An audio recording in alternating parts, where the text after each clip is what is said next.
and confused.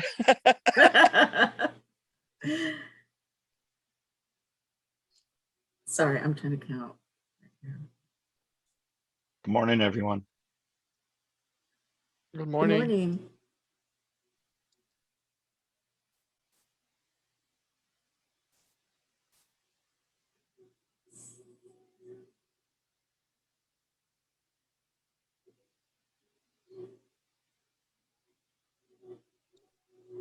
As a kiss, I did see the chair and then I don't see. I think he dropped out. Not Okay. sure what happened. Okay.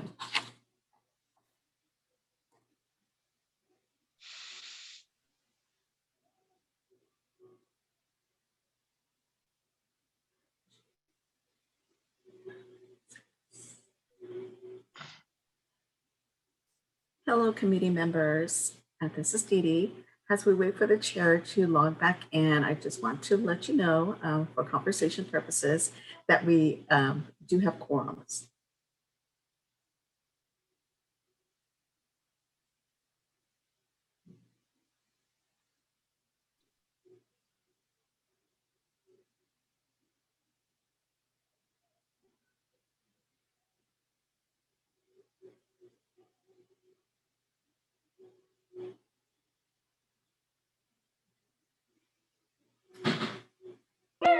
Want to hear my dogs howling? The neighbor's dogs come outside and then they start howling at them. I locked everybody outside, so hopefully you won't hear any background noises. Good morning, everybody. As we wait for the chair to log in, we will be starting shortly.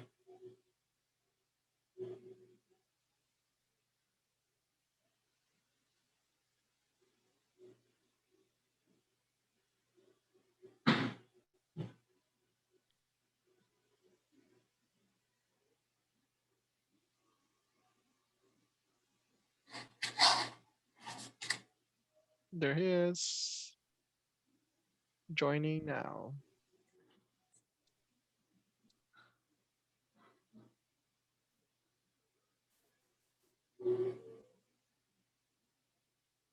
Hi, Chair. Can you hear us? Can you speak to?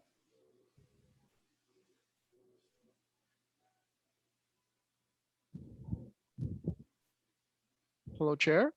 We can't hear you. Your microphone is not muted, but we cannot hear you.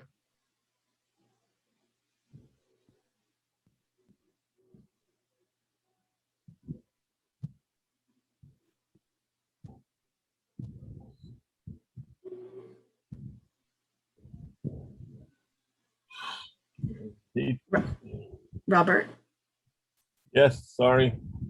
Oh, there you I'm go. having Now we can issues. hear I you. can't. We are at a 9:03 and we do have quorum. I think I got it. Sorry.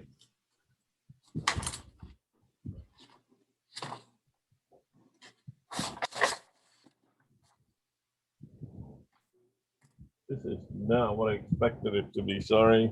But, I even tested it yesterday.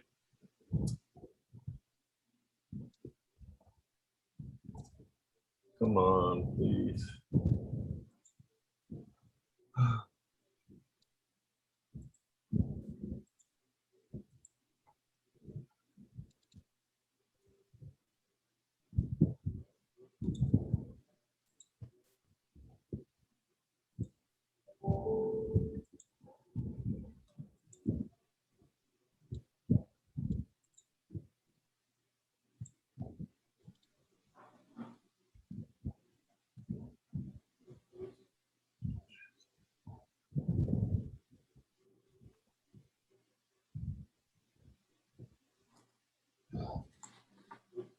Chair Robert, it's 9:04 and we do have quorum.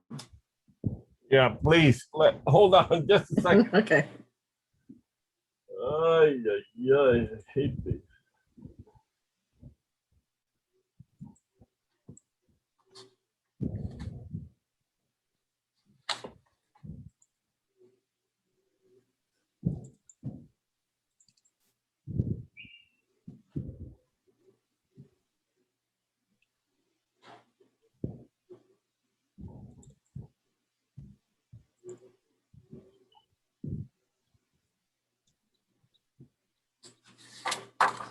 My apologies.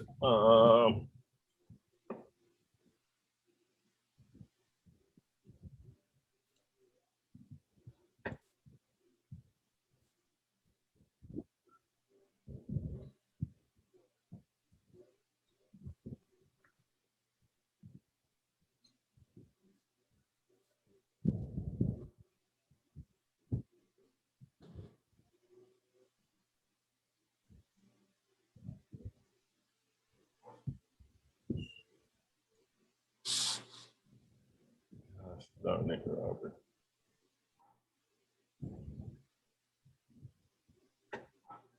Yeah, it's not working.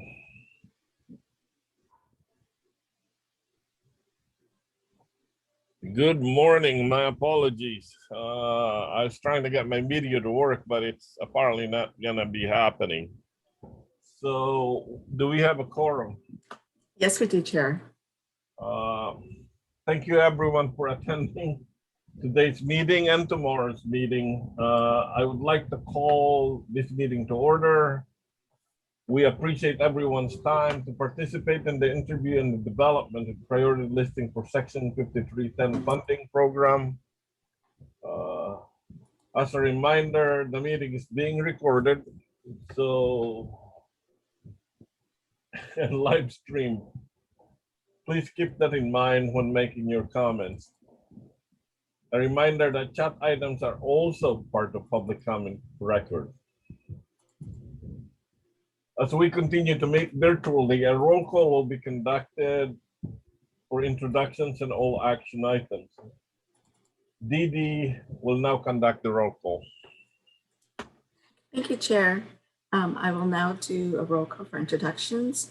If you can say here, Carolyn Ballard, Town of Florence.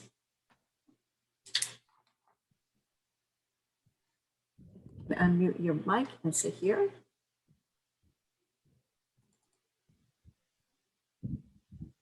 Carolyn Ballard, Town of Florence.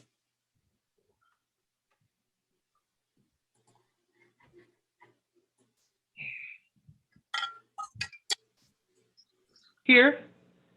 Okay. David Calway, City of Mesa. Here. Vice Chair Dudley, City of Glendale. Here. Joan Freeman, City of Scottsdale. Here. Autumn Grooms, City of El Mirage. Wendy Miller, City of Phoenix. Here. Kristen Taylor, City of Surprise.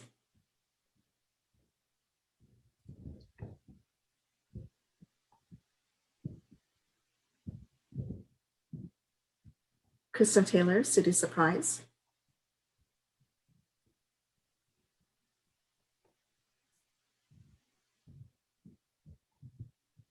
Hi, Kristen, I see you unmuted your mic, but we don't hear you.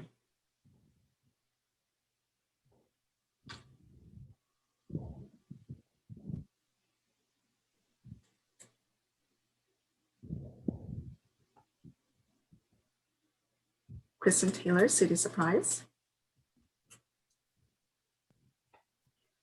We're going to Nathan Williams, Town of Gilbert.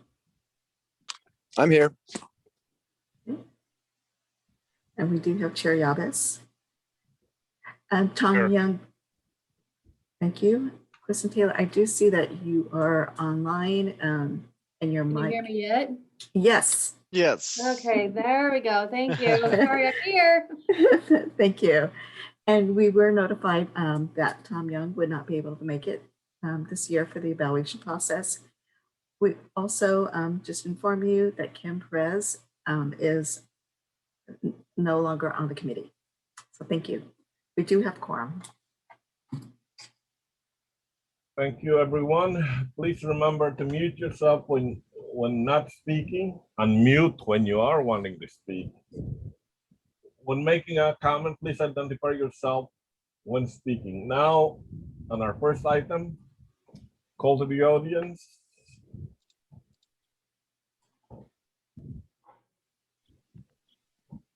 An opportunity is provided to the public to address the committee on items that are not on the agenda within the jurisdiction of MAG or on items on the agenda, but not for action.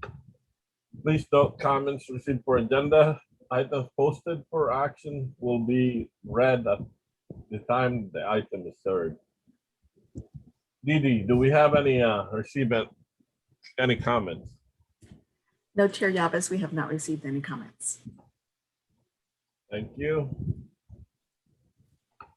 Next, we'll go to the next agenda item, approval of the MAG Elderly and Persons with Disabilities Transportation Ad Hoc Committee, March 10, 2021 meeting minutes.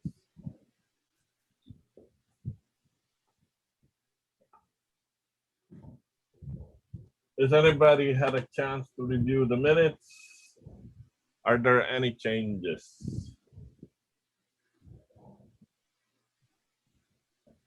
Chair, this is Wendy Miller. I don't have any changes. I move to approve. Joan Freeman seconds. The motion, the meeting minutes has been moved for approval and been seconded. Didi, we'll do a roll call. Please respond by yay or nay when they call your name. Thank you. Thank you, Chair Yabez. Carolyn Ballard, Yay. David Calloway, Yay. Vice Chair Dudley, Yay.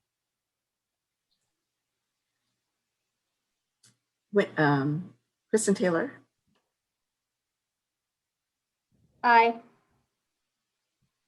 Nathan Williams, Yay. and Chair Yabez. Yay. We have a full count.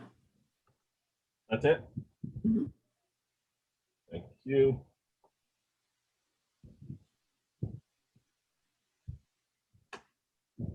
The motion has been approved. The next item on the agenda is the overview for fiscal year 2021, section 5310, enhanced mobility of seniors and individuals with disabilities program application evaluation process. Maybe we need to change the title of our committee. It's too long. Didi will provide an update on the ADA section 5310 evaluation process and an overview of the section 5310 Phoenix Mesa UZA application interview and evaluation process. Go ahead, Didi. Thank you. Thank you, Chair Yabez and members of the committee. We appreciate the committee's time for this process and the 2 days that you will take for the evaluation of the applications. I'll start with an update on the ADOT process. As previously noted, ADOT has gone to a 2-year 5310 application process. There are processes for 2021, 2022. The region received 19 requests from 4 agencies, and those were the Opportunity Tree, Excel, Hope Inc., and the Town of Florence. ADOT counts each request separately, such as vehicles. So that's why there's 19 requests. There is also 4 capital PM requests for operating and 11 vehicle requests. That include 2 minivans, 2 cutaways, and 7 passenger vans.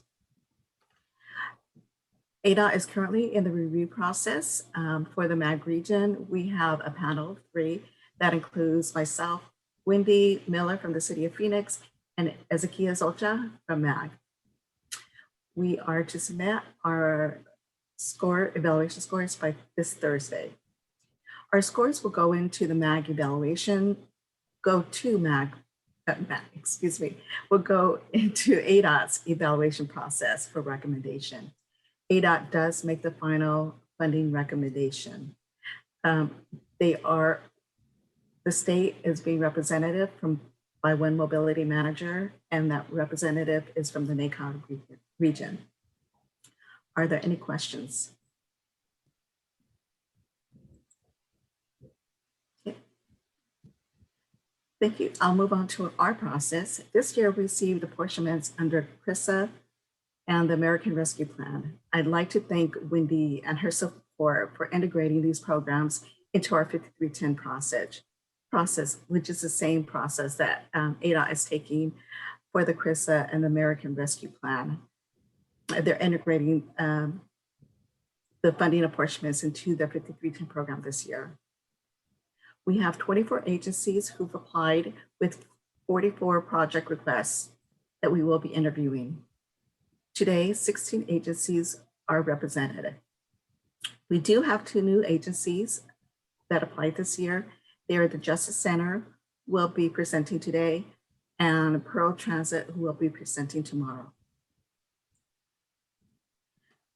The interviews are worth 15 points. Staff will alert the agencies during their interview when they have 5 and 1 minute left for the interviews. Between breaks, please forward your interview points to Ezekias so we can add it to the total evaluation scores.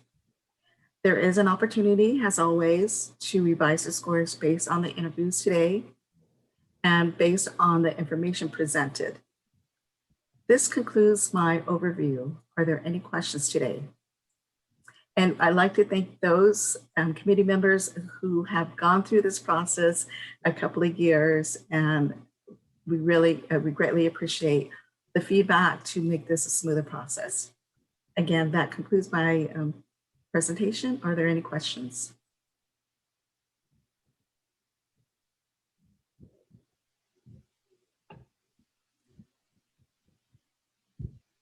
Are there any questions?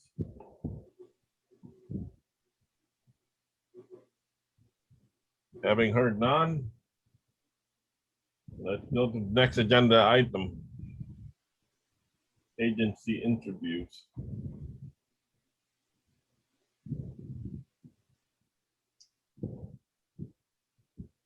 Thank you. So who calls the interviews? Pardon? Day one, next item, agency interviews, I'm sorry. We will be hearing requests that include capital and CRISA and American Revenue Plan projects. The interviews are worth up to 15 points. I'd like to ask Dee to review the list of agencies presenting today. Are there any comments? Thank you, Chair Yabez and members of the committee. Today on our schedule, the schedule has been forwarded out, but I'd like to review the agencies that are will be presenting today. We have Excel, who has 3 projects, which is CRISA, Preventive Maintenance, and Vehicles. Next, we have Southern Arizona Association for the Visually Impaired, who have CRISA and Vehicles request. Independence Plus, that has a Preventive Maintenance request. The Opportunity Tree, who has a CRISA and Vehicle request.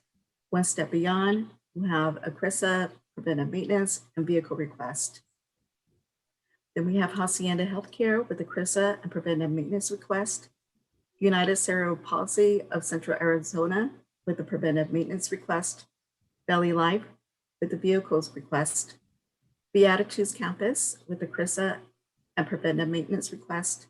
And Central Arizona Council on Developmental Disabilities with a Vehicle request. We will break for lunch. And then when we come back, we will, in the afternoon, we have Benavia with the CRISA and Preventive Maintenance request. Justice Center, which is a new agency with a vehicle request. Scottsdale Training and Rehabilitation Services with a Preventive Maintenance and Mobility Management request. Gompers with the CRISA Mobility Management and PM request. Chandler Gilbert Art with the CRISA Mobility Management and PM request. And to wrap up the day, we have the Center for Rehabilitation with a PM and a Mobility Manager request. Thank you, Chair. Chair Dee, this is Wendy. Have we notified the applicants that we have the ARP funding available also? And if not, can we let them know in the interview process that they will be considered for that? Thank you, Wendy Miller. Thank the Chair and members of the committee. Thank you, Wendy. That We have not. And yes, we can notify them during our interview. Would you like to provide that information? Sure, I'm happy to. Thank you, Wendy. Do we do them in the beginning or in the end? For those requesting Krista, we can notify them that there is also the American Rescue Plan funding available. Okay, but only those that has CRISA applications? Correct. I think we can just unilaterally let them know so that everyone gets the same information. I mean, there is a potential, but I would just rather tell everybody because it's going to be hard to track since they're not all at once. So it will be available on the website, right? Anyway. Do we need to put it on the website? It will be, no, it'll be chair members of the committee will be noted in the committee minutes.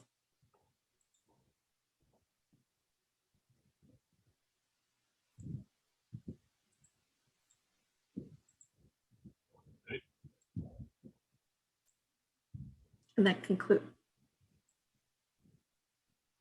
What do we do? Hang on. I always am on mute so I can talk to myself. Apparently, today I'm not, so I should be careful of what I say here.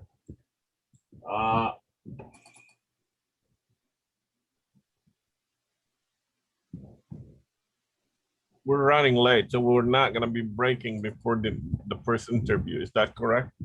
Correct. Because I delayed it so much.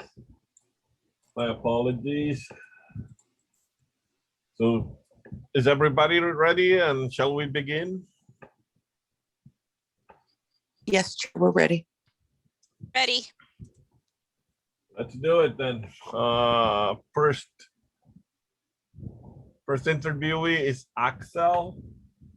Krisa, PM and vehicles are being requested. All right. I have 2 people in the waiting room. I'm gonna admit them into the meeting. Okay. All right. Shall we have them then? Yes. Chair Yabes, we have Bethany and Marge with Excel in the meeting. Thank you. Hang on. Ah.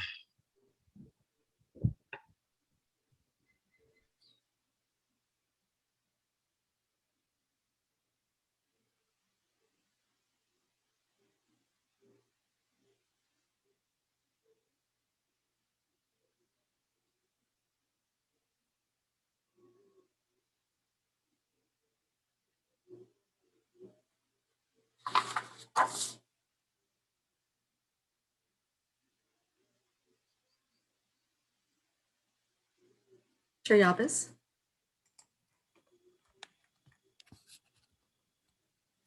Good morning, Dee. Should we begin?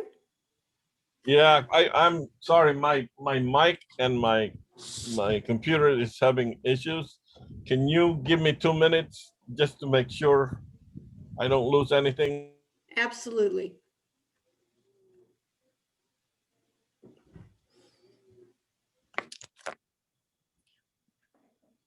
Good morning, everybody. This is Wendy Miller. While he's getting adjusted, I wanted to let you know, since you've applied for CRISA, that the American Rescue Plan is a second pot of funding that the federal government made available for the Section 5310 program. So in the amount of the same pot size, the $585,000 that was made available under CRISA, they have made that same availability under American Rescue Plan. So we intend to utilize that second pot of funding towards this process. So we wanted to let you know that there was additional funding being made available that we were going to utilize. Well, that's wonderful news. And ladies, I'm Matt Dudley. I'm the vice chair of the committee. And I just want to go over a few things before we begin. To Oh, keep awesome. track To keep track of time, staff will indicate the time remaining at the 5-minute and the 1-minute mark. And this interview is being recorded. And for your presentation, before we start with Chair Yabez, what we would like to do is, you provide an introduction, include your names and titles for who's presenting, and give us a very, very brief overview of your agency, something like 1 to 2 minutes. Then you'd go ahead and describe your project request and the need, which will be about 3 to 6 minutes. And then the remainder of the time will be for questions from the committee. And then once Chair Yabez gets back online here, we will start. All right, just tell us when. All righty.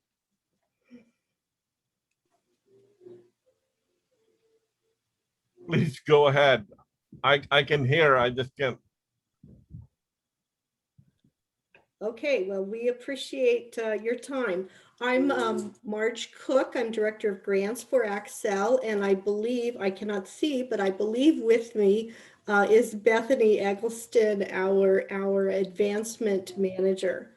And we really appreciate the time you're taking this morning and all of the work that you do with the 5310 program.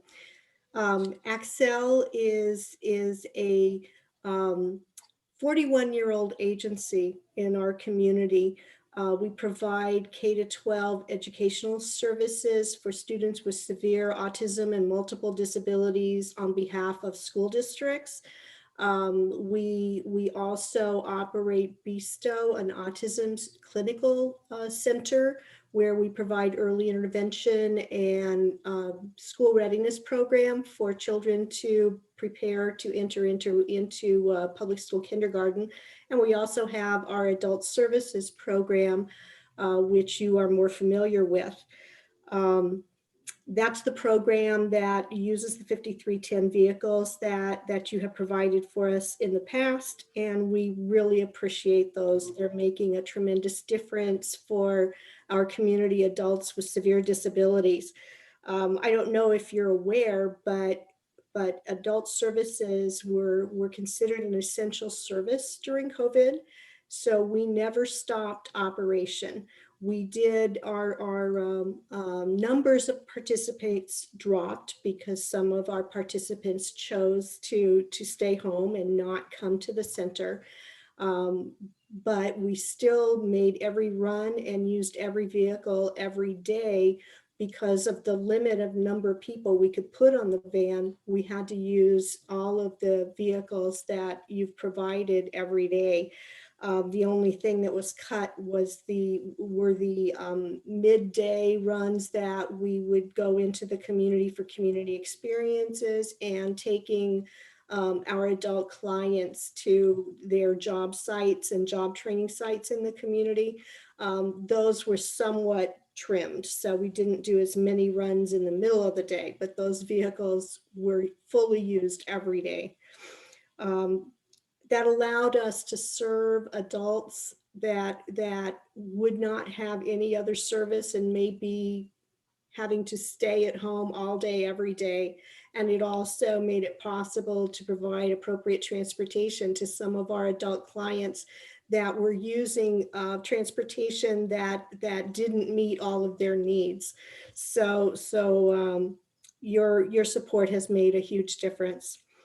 Our request today is for our K-12 education program, which you are not as familiar with.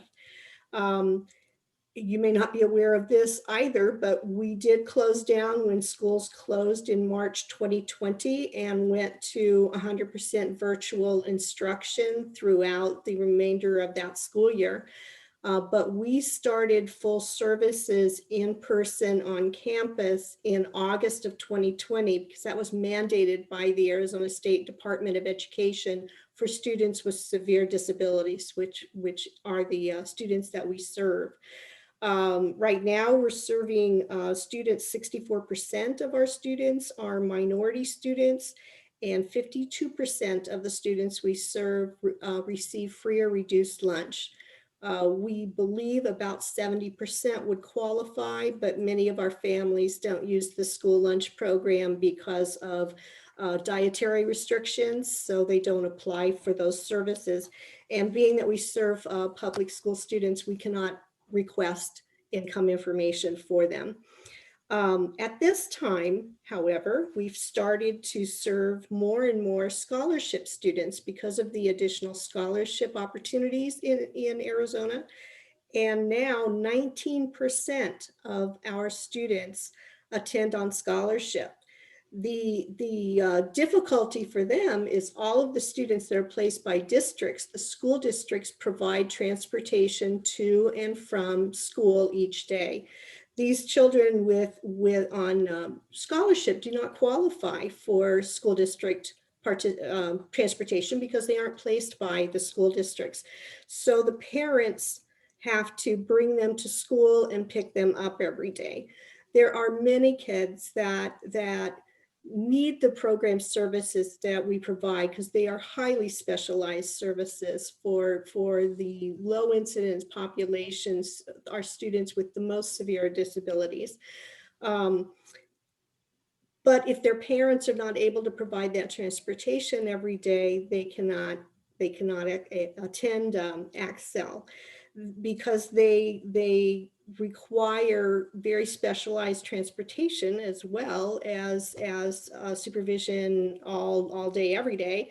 They have to have medical, behavioral, and safety assistance on a vehicle. So if their parents are not able to bring them, there are private companies that provide, private transportation companies, the medical transport companies and so forth, that do provide that kind of support, but it's prohibitively expensive.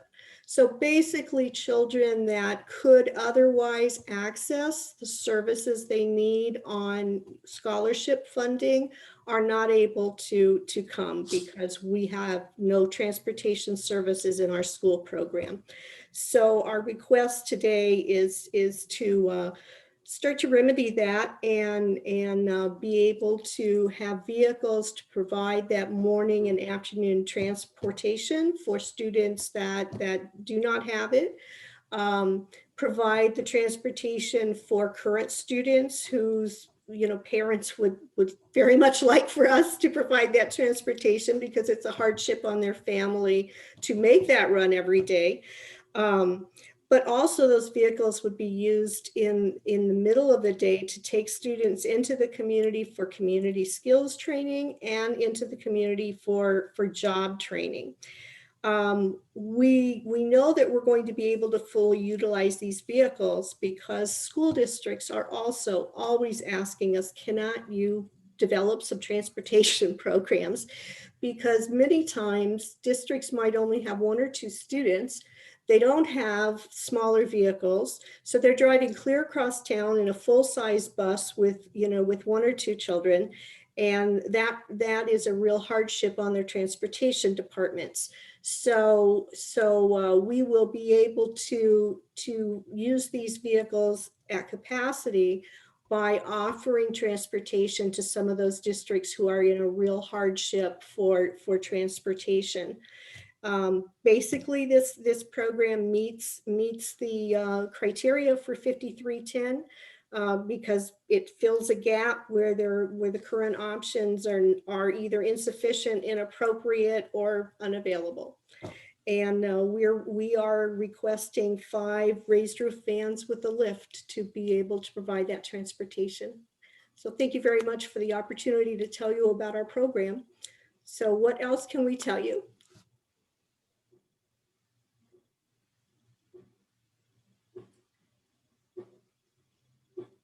Can you hear me? Yes, we can hear you. Oh, Marge, okay. Marge, Sorry. this is I just Wendy. thought, gee, have I been just talking to myself here? Chair Marge, this is Wendy. I do have a question. How much of your planned service to utilize those vehicles is going to be providing services that would already be being provided by school districts? We, as I said, we have 19% of our students are scholarship students, and they will be served first with these vehicles. We also have districts that would like to send students to Excel, but can't because they just cannot provide the necessary transportation. As you know, there's a critical shortage of drivers in the valley. That's a chronic problem for our school districts. That's why you see the buses with now hiring, banners all over them around town. I don't know their situation now as we are emerging from COVID, but being able to provide transportation to districts that cannot provide that is going to make it possible for some other districts to send us students that they really need to send to us, that really need our services. But as I said, it's a real hardship to drive perhaps from South Phoenix to Northwest Phoenix, full-size school bus with 2 kids. They can't, they cannot afford that. So I would imagine maybe 10 or 15 slots. This is a total guess on my part, but probably 10 or 15 students that are currently transported by school districts may join in our transportation to relieve their transportation hardship. I expect the remainder of the students riding would be from scholarship students and new students coming into the program. Also, those vehicles will make a run every day into the community and for job training and community skills training. That transportation isn't available at all, and that will be serving 150 students that don't have that transportation right now. Thank you. Do you get any funding from the school districts for the transportation?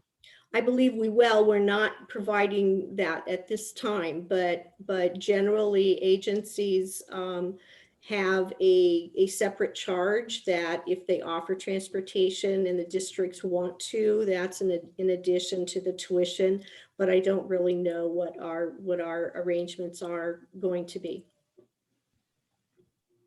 Okay, thank you. Any other questions from the committee?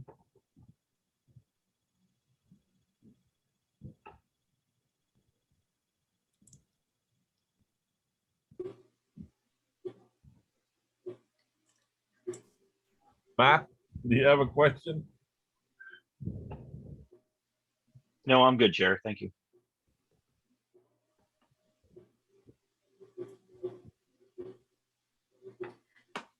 Can you, let me ask a question then. Can you tell us what would be the effect to your program if you were not awarded any of the funding? Well, For to the our vehicles? program, I think our main concern are the students. And my feeling is the most important component of this program is to reach kids that cannot access services now because they have no transportation that is affordable or families can provide. Many times students that are in our program are absent simply because their transportation arrangements fell through. The parents are not available. The Aunt Joe isn't available to stay, or whatever the circumstances are. So this way they'd be able to attend every day except when they're ill. Also at this time, we have to rent vehicles from a school district, I believe from Phoenix Union High School District is where we used to do this. So I would imagine we still do. When we take our students into the community, we have to rent a vehicle and driver from Phoenix Union, and we have to pay from that, for that out of our general funds, which obviously could go to serving children in other ways. Also, we borrow a vehicle from our adult services to take some students into the community for job training once a week. But this limits the community and job training opportunities the adult services can have, because then they only have 6 vehicles instead of the 7 to make those things. The only other way our students can access those would be with our staff to provide the ride-along assistance. We can use public transportation, but many of our students are sensitive to heat and really can't do that much of the school year. Also, the time it takes to go to the bus stop, to wait for a bus, transport, and get off means that we have very little time at the site to do job training, and we like to provide a longer shift to be able to better prepare our students for entering the community workforce. So using public transportation eats up a great deal of our school day. Having our own van, we'd be able to make a direct run with our students. Thank Marge, you. do you mind if I pipe in just from a parent Absolutely. perspective really quick? So hi, I'm Bethany Eggleston. I'll be very quick. I know we have like seconds left, but I am a parent who also has a child who has special needs. And I live in Surprise, and I take my child every day to a special school made just for him that is in Scottsdale. And then I drive to work. And I thank my lucky stars that we have a flexible schedule that would allow me to do that, because this is the first time in his life that he's doing well in school, that he's passing, that he's not begging me to stay home every day. And I want this for our parents. There are so many parents that can't come to us because they're not as lucky as I am. They don't have the flexibility. And that's the thing that you guys are offering today, is all of these parents out there that just want their kid to thrive. This is the key that would allow them to do that. So just as a parent and someone who actually works here at Excel, to tell you that's what it means. Thank you. I think we're out of time. We appreciate you coming and talking to us. Yes, and thank you so much for your time and for all of the effort in operating this program. It's very important. Thank you so much for this opportunity. Thank you. Thank you.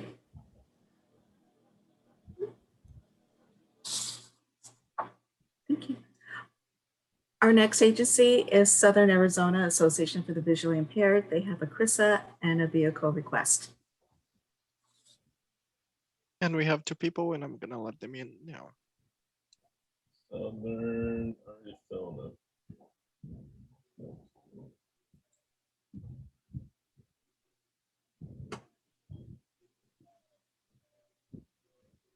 Chair, we have Mike Gordon and Kim Joyce with Savvy. Thank you. Hi, this is Mike. I'm also with Jolene Summerson, who's helping facilitate our transportation program, and Roger Early, who does transportation and our facilities work too. Welcome, and thank you for your time here today. My name is Robert Yabes. I'm chair of the MAG EPDT Ad Hoc Committee. I would like to go over a few things before we begin. To keep track of time, staff will indicate the time remaining at the 5 and 1 minute mark. This interview is being recorded. For your presentation, provide an introduction, include names and titles of all those presenting. A very brief overview of your agency, 1 to 2 minutes. Describe your project request and the need. The remainder of the time will be for questions from the committee. Please begin. Chair, this is Wendy. Could I give my information sorry. very quickly? Thank Go you. ahead, Wendy. Sorry, very briefly, I just wanted to let you know, especially since you applied for CRISA, that in addition to CRISA, there is the American Rescue Plan. The government provided additional funding to this program through the 5310 program through the American Rescue Plan at the same amount that they provided for CRISA. And so there is double the amount that we originally notified you of through CRISA and plus the ARP. So there are additional funds available. Just wanted to make sure you were aware of that. Okay, Wendy, this is Mike. Let me ask you, so if with a double amount of ARP, are those two programs, the CRISA and ARP, are they interchangeable, so to speak? Because everybody presumably just applied for CRISA. It is for the same thing, focused on operations, funding, etc. So that's why we would be looking at it for the CRISA pot of funds. Yes. Gotcha. Okay, good. Thank you. Okay. Please And with go that, ahead. please begin. Okay. Kim Joyce is on. She's our grant writer for Savvy Services for the Blind. I'm Mike Gordon. I'm the CEO. As I mentioned, Jolene Summerson is here with me in my office. She is our scheduler and transportation facilitator, and many other hats actually. Also, Roger Early is our transportation coordinator, has been, does health and wellness and facilities work for us. So the four of us are on. Savvy Service for the Blind, we're a blind rehabilitation center providing primarily vocational services in a comprehensive format, center-based, although we do itinerant work throughout the state. We have offices in Yuma, Phoenix, and Tucson. We've been in existence for about 60 years. We serve age groups all the way from 2 or 3 years old up to some folks who are over 100, particularly folks with age-related vision loss. When we say comprehensive services, what we mean by that is that for a blind person to be successful and receive the vocational skills that are necessary, there is a whole assortment of other core services that have to be acquired. The skills need to be acquired. One being orientation and mobility, which is travel skills with cane primarily. Assistive technology with voiceovers or Braille is very important for, obviously, for a person's ability to be successful. Rehabilitation or independent living is cooking and just everything that's associated with just living on your own and being independent. And there's a whole variety of educational and support services that are also included in that array. But we're a blind rehabilitation center with an ultimate goal in most cases is to for a person to become independent and employed. And blind people, when they do become employed, are usually extremely good employees and stay on the job for many, many years, very successful. Blind people can do anything they want with the proper training. That's kind of a surprise to many people in the lay community because they think that sometimes blindness is almost associated with a cognitive disability, where it's anything but, just the opposite. Many of our blind staff and students are brilliant and have all kinds of capabilities to be successful once they have acquired the skills to help support that endeavor. All right. What's next? An overview of your request. Okay, our request is, well, through MAG, we're requesting 3 replacement vehicles for 3 passenger vans that all have at least 130,000 miles. They've been driven hard, so to speak, because they're only 4 or 5 years old. But they're all seeing quite a bit of, they've seen a lot of use and wear. We're requesting 2 replacement passenger vans. Those are be a 12 to 15 seater, and then also a minivan with a ramp for folks that need some type of mobility support. And then obviously there's the COVID related what's it called, CRISA funds that are for emergency.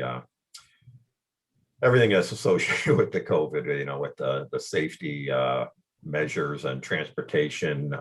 Actually, we're hoping to support our drivers and hire another driver with some of those funding. And so that's kind of a nutshell. Kim, anything to add to that? Yeah, Mike, do you want to just explain the programs that clients will receive as a result of the transportation and how important and critical that aspect is for the programming? Yeah, that's true. Well, two of the vehicles would be for the comprehensive program, as I mentioned before, which are for vocationally aged adults, basically. But we say that because we vocational or VR, vocational rehabilitation, which is a subset of Rehabilitation Service Administration. Students or clients can be eligible, but when they're 15 years old, so it's through high school and then continuing onward for work. Two of the vehicles would help to transport students and to some degree some staff into the community when it comes to doing mobility and work in the community. One of the other vehicles is for our it's called our, well, supported education, but it's actually educational support services, which helps people to be able to attend college and higher education, some college preparation with that. Occasionally there'll be educational supports through even through general education diplomas. And that also encompasses some of our youth programming, which is after school programming that can be done on site or in the community, Saturday programming for both adults and for children or young adults in some case. But it's so there's two different facets, one being completely vocationally based in our comprehensive program, the other, and all the skills that are necessary for comprehensive services, and the other being for educational support services. I think one thing important to note too about the programming at Savvy and transportation is that transportation is used constantly, all the time. The vehicles don't sit. They are driven, like Mike said, driven hard, driven all the time, which is really important. And then one last thing to note about the CRISA funding is there's a need for an additional driver and also salaries for drivers because the need for transportation has increased, and Savvy is going out, like Mike said, into the community. If clients can't come to have service in the location, in the Phoenix location, Savvy is bringing supplies to them. They're bringing rail riders, they're bringing technology and things that the clients need to participate in programming. So there's been an increase in the need for the transportation use throughout all of the programming, basically. You know, transportation, excuse me, Kim, is it's just an imperative service for blind individuals. Blindness, oddly enough, is not a categorical eligibility area for public transportation, for paratransit transportation. So when it certainly is part of orientation and mobility training, being able to take public transportation is one of the training modules, but the need for transportation and getting people, particularly in an area like the Valley, that's so big. Even when we provide transportation services, it still is a big endeavor to get people into our center to receive the training or be out in the community. You know, when COVID hit a year ago, March, we went up to virtual services within about 10 days, and we've been primarily virtually based ever since. So that means we had to get a lot of equipment out to our students in their homes. A lot of supplies are still being transported back and forth by our drivers. That's one of the reasons we need an additional driver even. And transportation service without having an opportunity for our students to come to the center, to be able to meet them into the community, without that aspect of the service we provide, we're not able to do what we do. You can't provide rehabilitation unless people are on site. So, and since people don't drive and they rely on public transportation, Ubers aren't running very much, or certainly not that they were pre-COVID. Taxis have never been very successful. Buses are, hours and hours of commute time. So transportation services are imperative to what we do.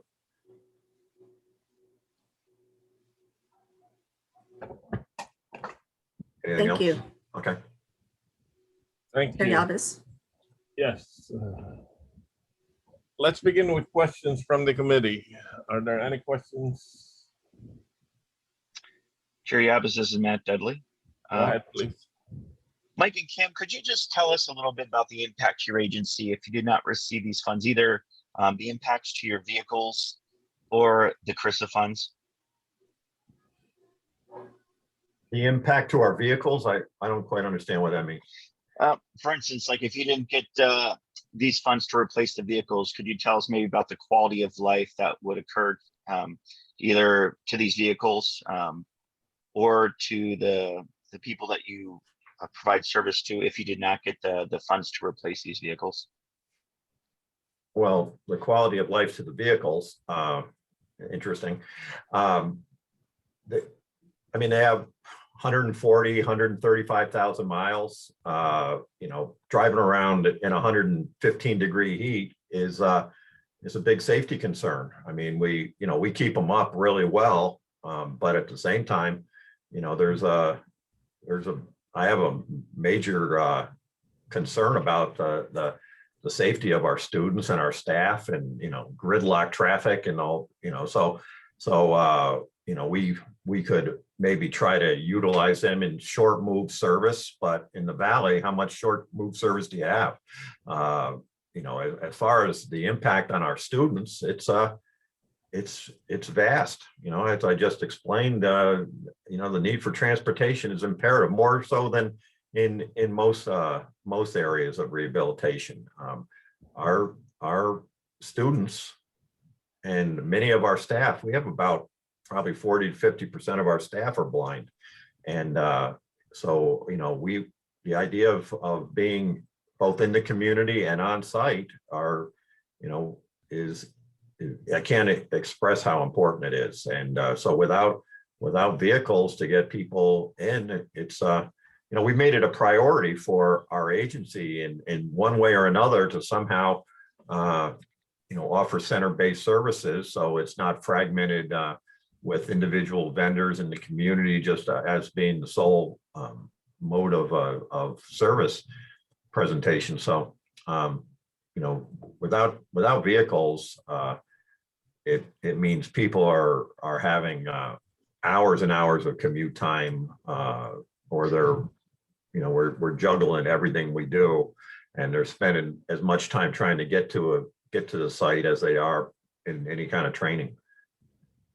And, Okay, and consequently too, that's going to extend their training period, the overall time that the state supports them in rehabilitation services, if they're spending a third of their day trying to get to the center. Okay, thank you very much. Chair, this is Wendy. I have a question. Go ahead, please. Hi, this is Wendy Miller. I have a question. You had mentioned that part of the funding would go to hiring a driver, and currently you're doing your services virtually and you're bringing them supplies. During, you know, COVID, this is an acceptable practice, but is it your intent? I think you said, and just please clarify, that you intend to bring the folks to the site when safe to do so. Oh yeah, we have a fairly elaborate reopening plan that we are implementing really right now. We tried to do it back, I guess, in maybe January, I suppose, and then we had to shut down again when there was a surge. But yes, we have full plans to become center-based, and that's the way our contract is set up. Our comprehensive contract with Rehab Service Administration, it's to be center-based. You know, certainly some good of virtual training has come out of Zoom and out of the COVID period, but we are absolutely planning on becoming center-based, and we should do so within the next 6 weeks. Thank you. Implementing in stages over the next 6 weeks. I think we should be fully reintegrated by the beginning of June or so. Thank you. I think our time is up. So thank you for talking to us today. We really appreciate giving us your time. Thank you. Same here. Thank you. Thank you. Bye, everyone. Bye. Bye. Let's see. Chair, we have Dr. Greg from Independence Plus on the line.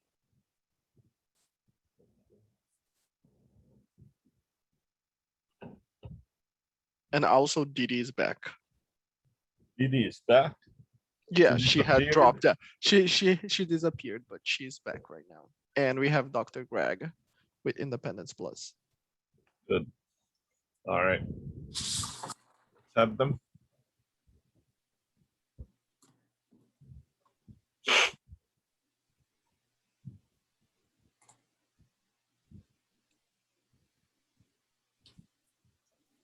Dr. Greg, are you there?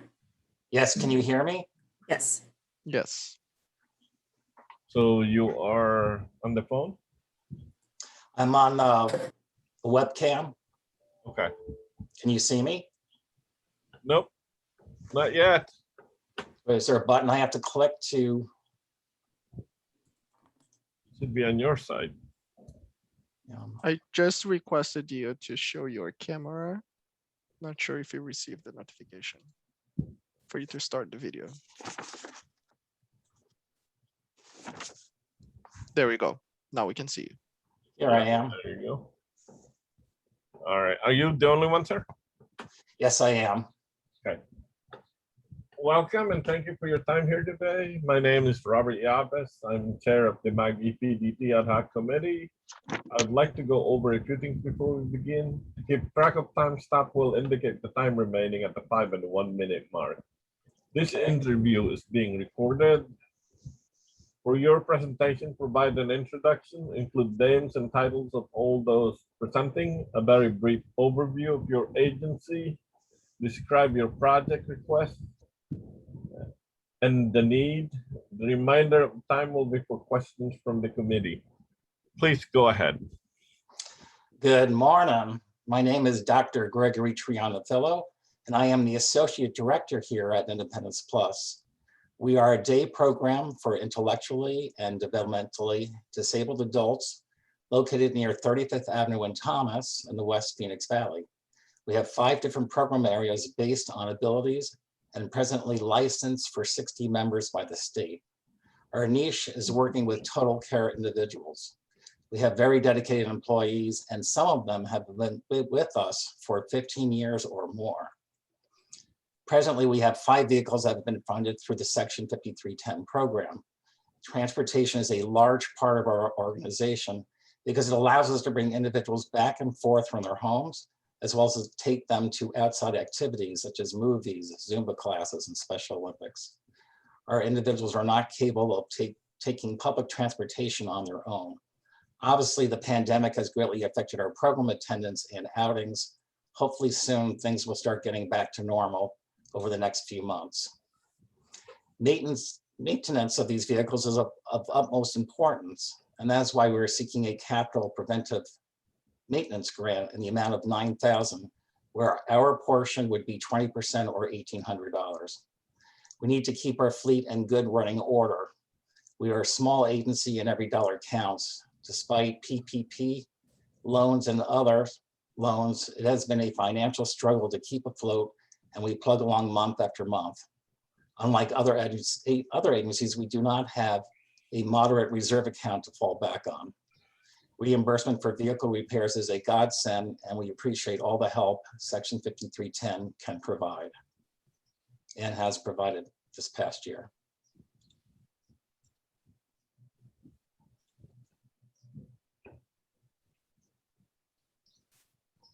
Come on. And that's it for my part. Okay. Thank you. Wendy? Yes, Chair. Thank you. Hi, Dr. Greg. This is Wendy Miller. I just wanted to let you know that since we put the application out there, we are through the 5310 program, we received another pot of funding called the American Rescue Plan, and they are providing the same level of funding for CRISA or for the ARP program as they did for CRISA. So there is another $595,000 available to the program, and we just wanted to let you guys know that we intend to award that additional funding through this program. Very good. Thank you, Wendy. Any questions from the committee? Chair, this is Matt Dudley. Doctor, What would be the impact to your agency if you did not receive these funds? Like I say, we struggle month to month, so we didn't receive and would, make it a lot tougher to keep going. We hardly have any reserves, unlike many other agencies that have small to large reserves. So like I said, every dollar counts. Okay, thank you. And the impact obviously is to keep our vehicles running in good shape. Thank you. Any other questions from the committee?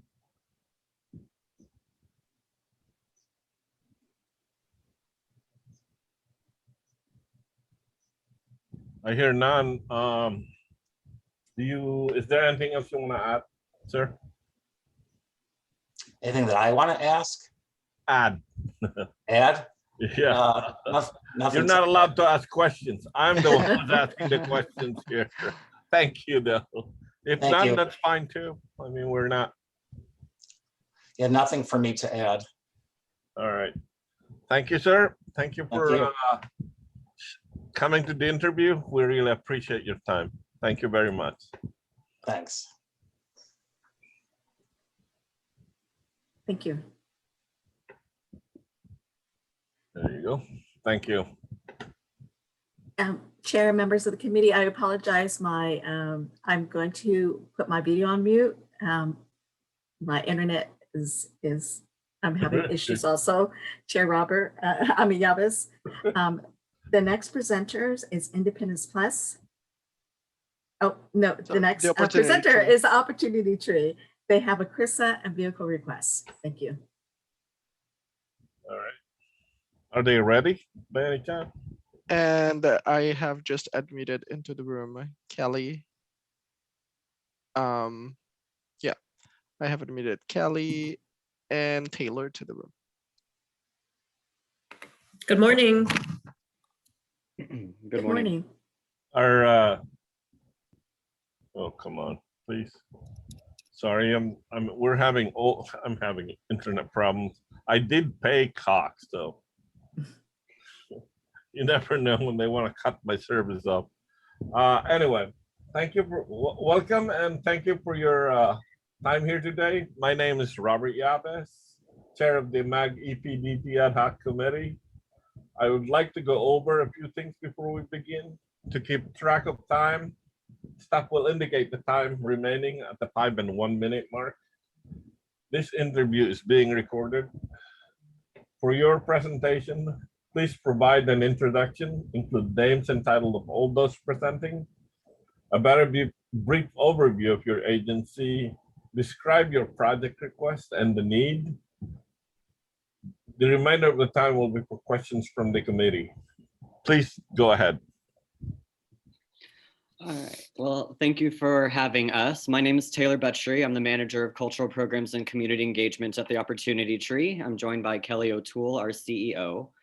The Opportunity Tree is we were founded in 1963 and we provide supports to people with intellectual and developmental disabilities in Phoenix, Casa Grande, and Maricopa.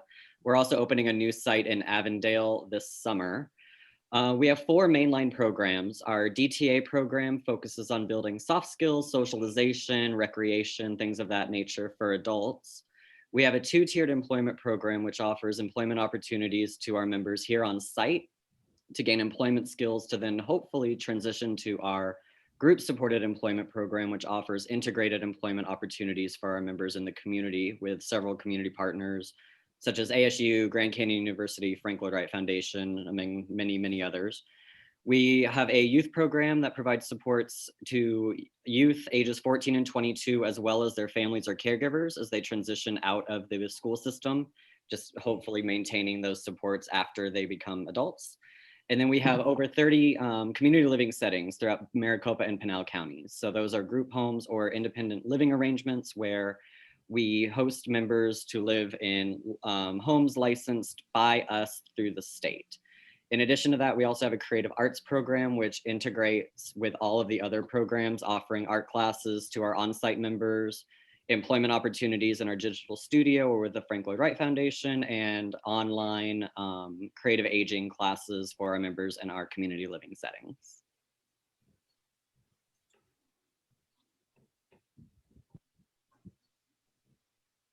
Well, good morning, everyone. I'm Kelly O'Toole.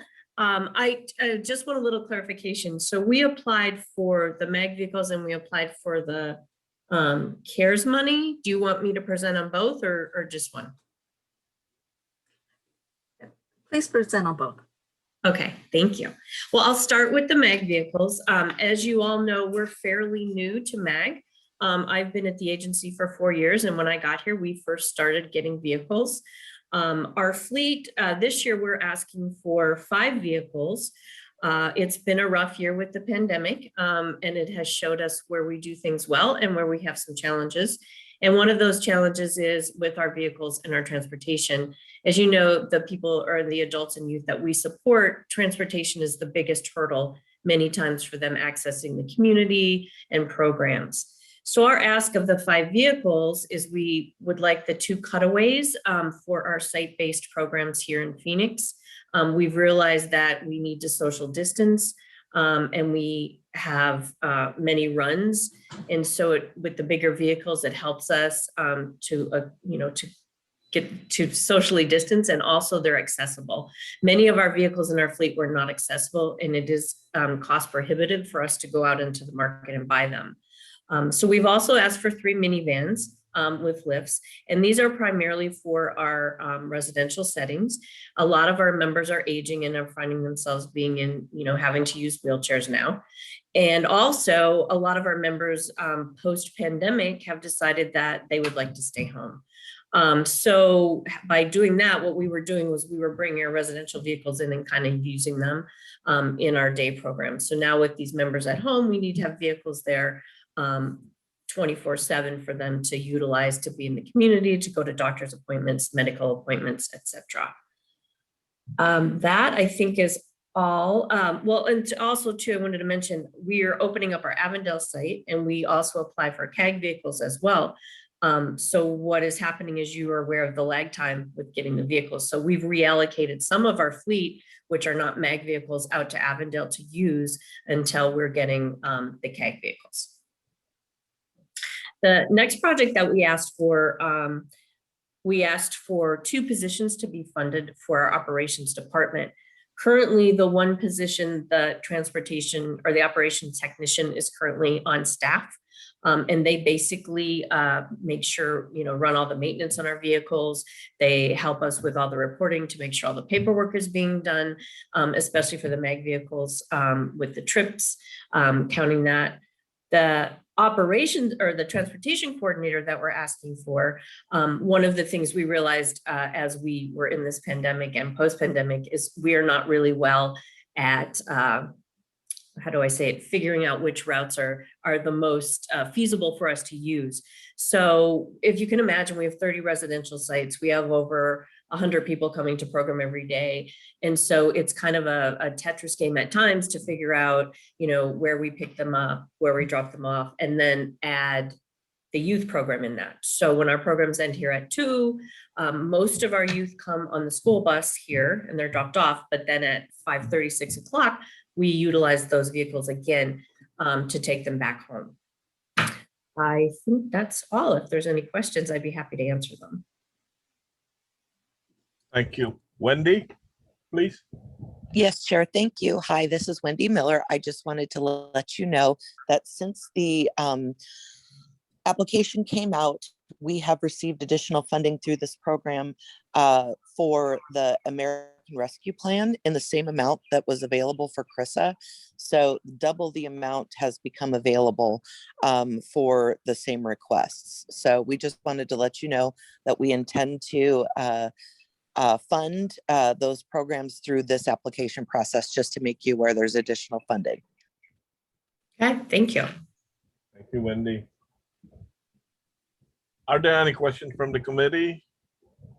Chair, this is Matt Dudley. Actually, Kelly and Taylor, could you go a little bit into about the lift usage at the Opportunity Tree? Have you seen that increase over the years? I know you're looking at getting some more vehicles with lifts. Yes, we have. So as I mentioned that our members are aging, especially in our residential program. We're also seeing a lot more younger folks coming in that utilize wheelchairs. And just to give you a little background and some history, when I got here, we had one accessible vehicle. which is unacceptable. For a program as large as ours, we need to have more accessible vehicles to be able to support, our members. We had, and this is a sad story, we had one member with that accessible vehicle that had to stay home if the vehicle wasn't available. So he couldn't go out into the community. So one of our initiatives, or mine as, being the leader of the agency, is to make sure that we have the proper equipment and the accessible vehicles for our guys so that they're able to, be integrated in the community, come to program, and have that freedom that everyone else has. Okay, thank you. And Kelly, one last question. What would be the impact to your agency if you did not receive these funds, either for CRISA or for the vehicles? Well, we would continue to do what we do, or what we've done is being very creative with using our vehicles, making sure that we can use them to the best that we can to make sure everyone gets into the community and has transportation. I am very fortunate to have a very creative team, a very talented team that we do this every day. The transportation coordinator, that is a position that most agencies our size have. We just haven't been able to sustain it with everything that's been going on with the pandemic. We were closed for almost a year, full year. So financially, we are kind of strapped here as well. But like I said, the transportation coordinator will make it, will help us do our transportation more efficiently. I don't know if I answered that. Nope, you answered it just fine. Okay. Thank you. Thank you. Any other questions?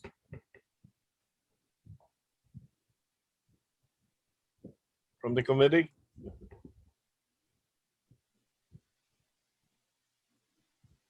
Is there anything else you want to tell us about your program? Just thank you so much for being a partner of ours. We greatly appreciate it. You've really changed the way that we can get our guys into the community, and we're grateful. We're really grateful for the funding.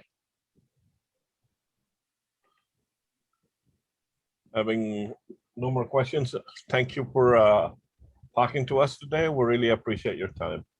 Well, thank you. Thank you, Thank everybody. you very much. Have a good day. You too. Thank you.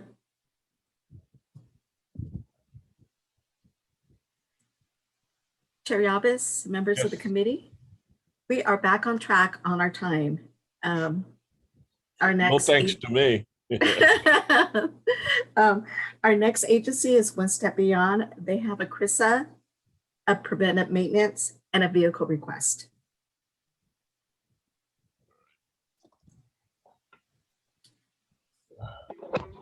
They are in the waiting room. If the committee members agree, we can let them in already.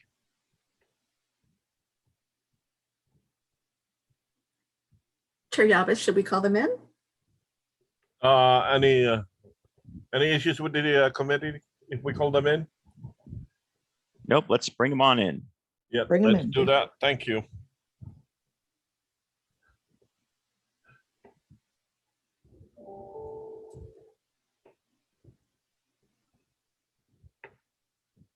Chair, we have Jacqueline and George with One Step Beyond.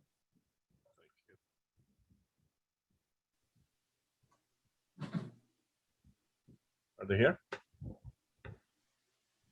Hi there, I'm here. George is here too. All right. Welcome and thank you for your time here today. My name is Robert Yabes, Chair of the MAG EPDT Ad Hoc Committee. I would like to go over a few things before we begin. To keep track of time, staff will indicate time remaining at the 5 and 1 minute mark. This interview is being recorded. For your presentation, provide an introduction, include the names and titles of those presenting, a very brief overview of your agency, describe your project request and the need. The remainder of the time will be questions from the committee. Please start.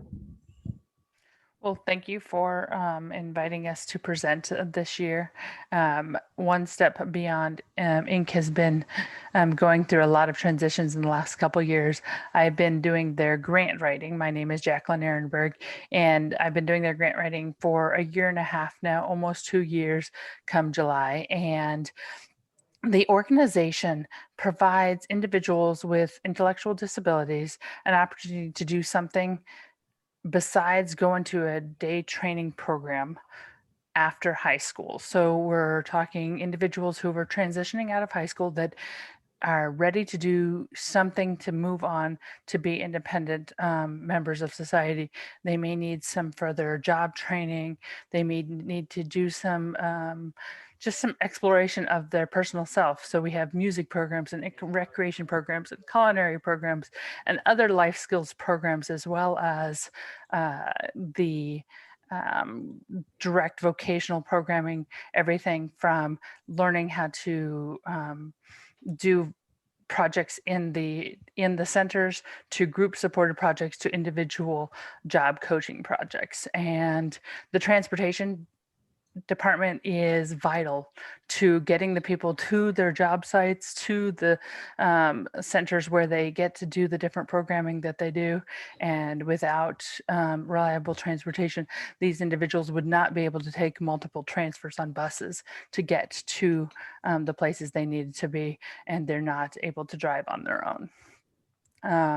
The request, well, there were 3 separate requests. One was for the vans, and we requested 5 either passenger vans with no lift or minivans with no lift, for a request of a total of $160,000, 128 of that being from the 5310 funds and a matching from the organization for $32,000. We requested a preventative maintenance request for a total of a little over $55,000, of which 11,000 of that would be matched by the organization.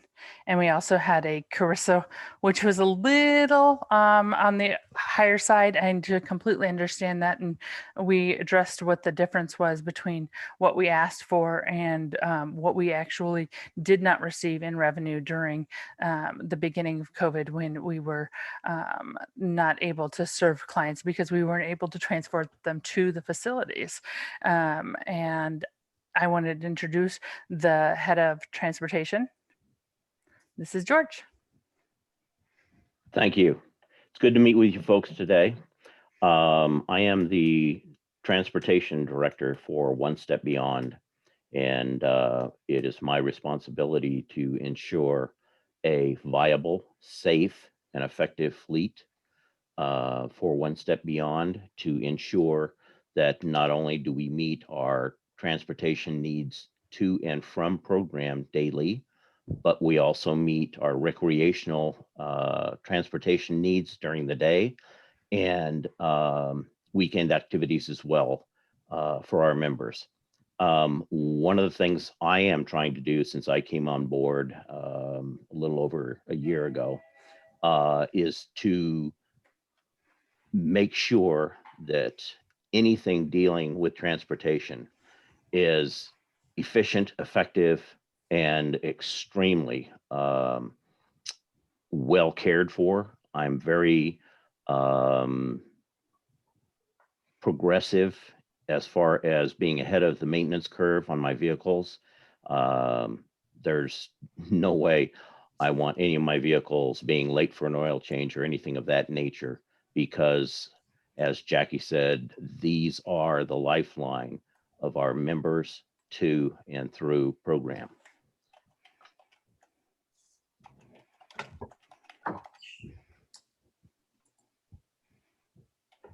Thank you. Wendy, please. Yes, thank you, Chair. Hi, this is Wendy Miller. I just wanted to let you know that since the application came out, our region received additional funding. The American Rescue Plan was providing the same amount that Carrizo was, the 595,000 has been allocated to our region.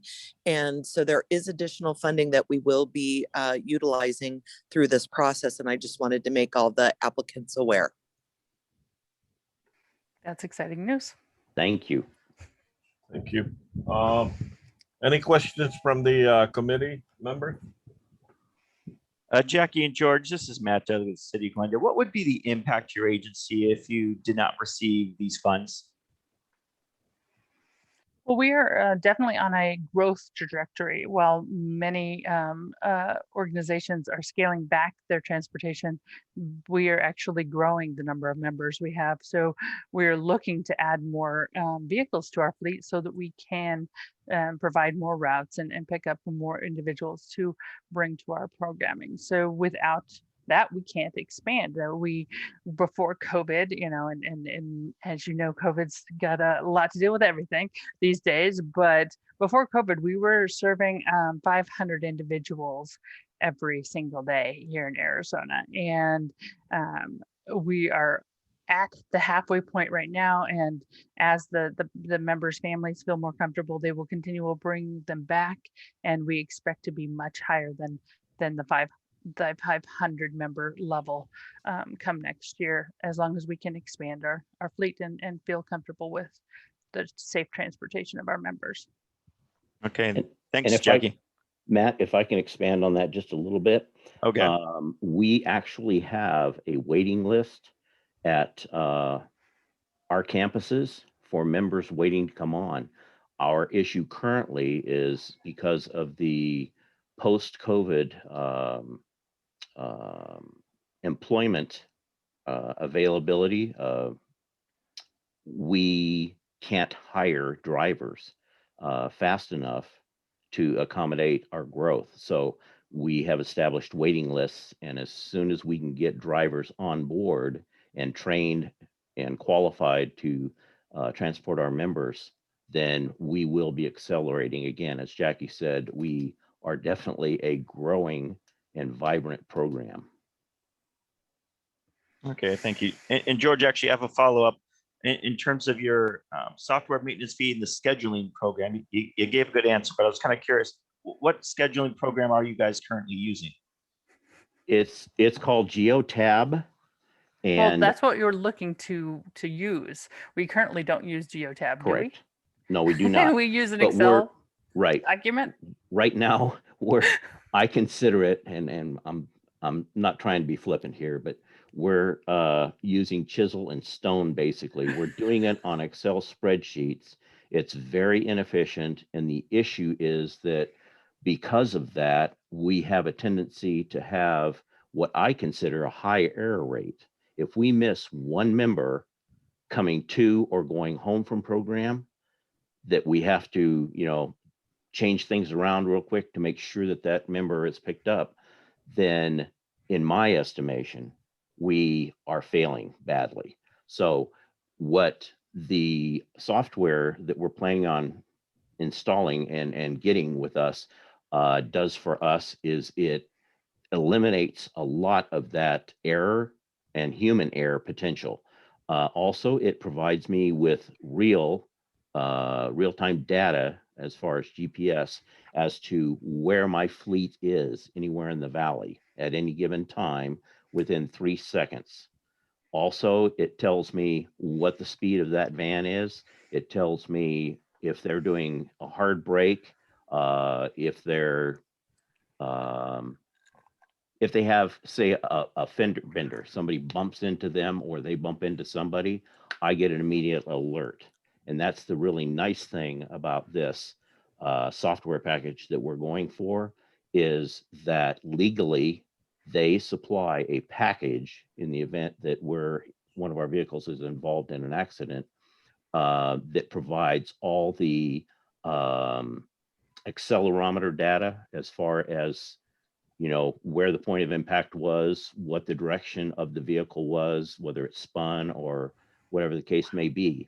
So we know exactly how hard the impact was and other vital pieces of information regarding that. And that is legally submittable. And our insurance company loves that aspect. Great. I can't wait to hear how it's going next year. Indeed. All right. Thank you.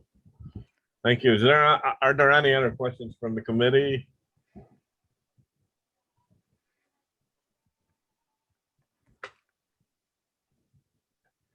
None? Thank you for your time. We appreciate you talking to us today. Thank you for having us. Thank you. We appreciate your time as well. Have a great day. Bye. You too. Thank you.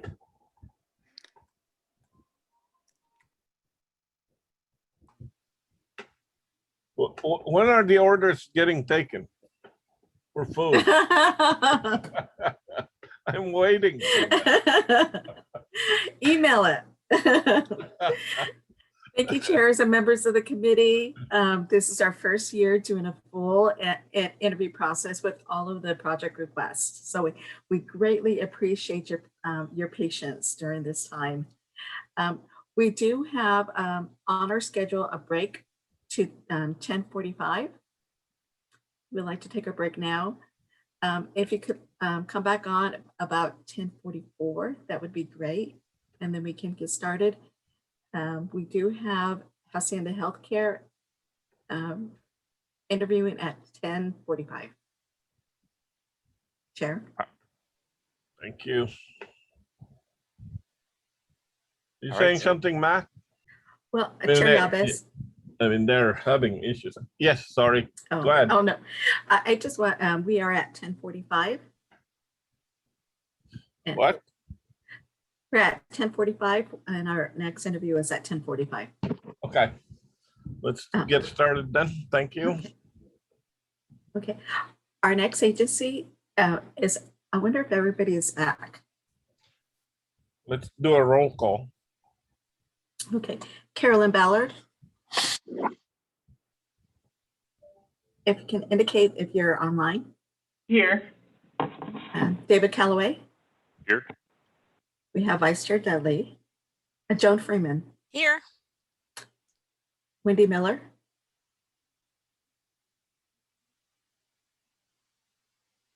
Wendy Miller. Wendy Miller is out of the meeting. Okay, thank you. Kristen Taylor.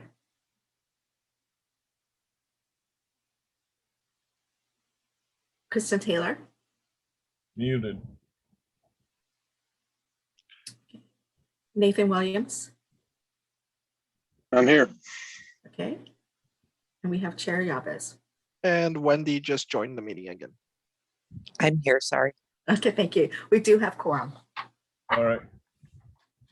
Let's bring them in then. Who is it this time? We have Hacienda Healthcare with the CRISA and Preventive Maintenance request. As a kiss. They are joining the meeting right now. Give them just a minute. And, They're connecting with the audio.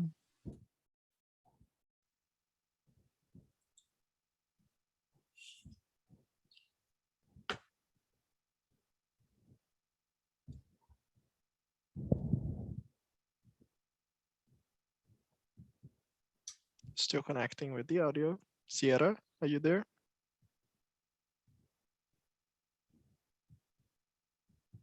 Hi, Sierra. Can you hear us?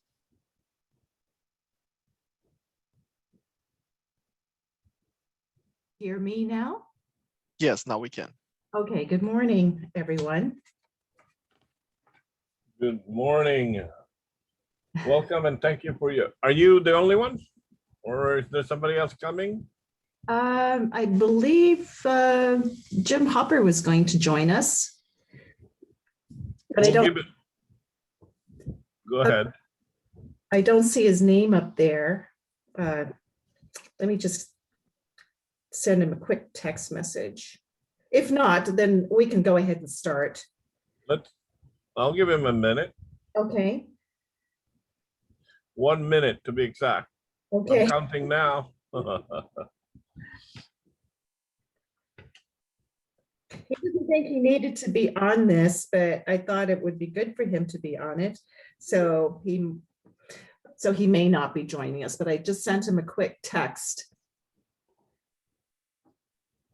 All right, we can start. We have a real tight schedule. I'm sorry. There's a lot of, I realize that, so it's fine, we can start, because I just wanted him just to be on, just because he's the head of our transportation department, but anyway, thank you so much for giving us this wonderful opportunity. wait. Let me tell you the rules here. Okay. Thank you for your time here. My name is Robert Yavis, Chair of the MAG APDT Ad Hoc Committee. I would like to go over a few things before we begin to keep track of time. Staff will indicate the time remaining at the 5 and 1 minute mark. This interview is being recorded. For your presentation, provide an introduction, include name and titles of all those presenting, a very brief overview of your agency, describe your project request and the need. The remainder of the time will be for questions from the committee. Go ahead, please. Okay, thank you again. I really appreciate it. My name is Sierra Camella. I'm the Vice President of Marketing and Public Relations, also the grant writer for Hacienda Healthcare, or to you, known as Hacienda Inc. I've been with Hacienda for 9 years, and during those 9 years, I've been participating with the transportation department for the last 2 years.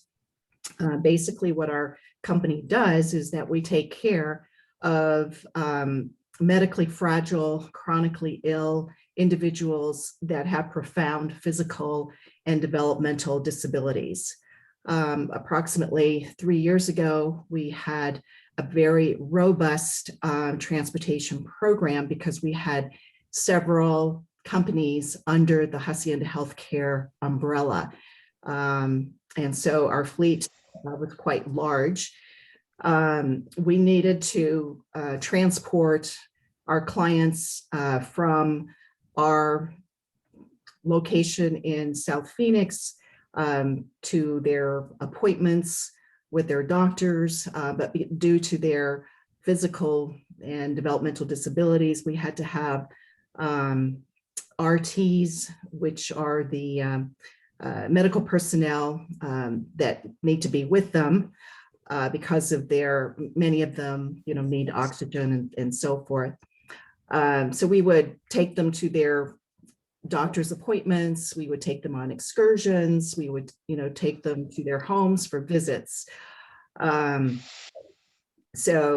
due to an incident that happened at our company, we went through a very trying, I guess, the last couple of years, and we had to close a couple of our companies. So we've reduced our staff from approximately 750 people to less than 400 people. So we weren't sure if we were going to survive, but our clients come first.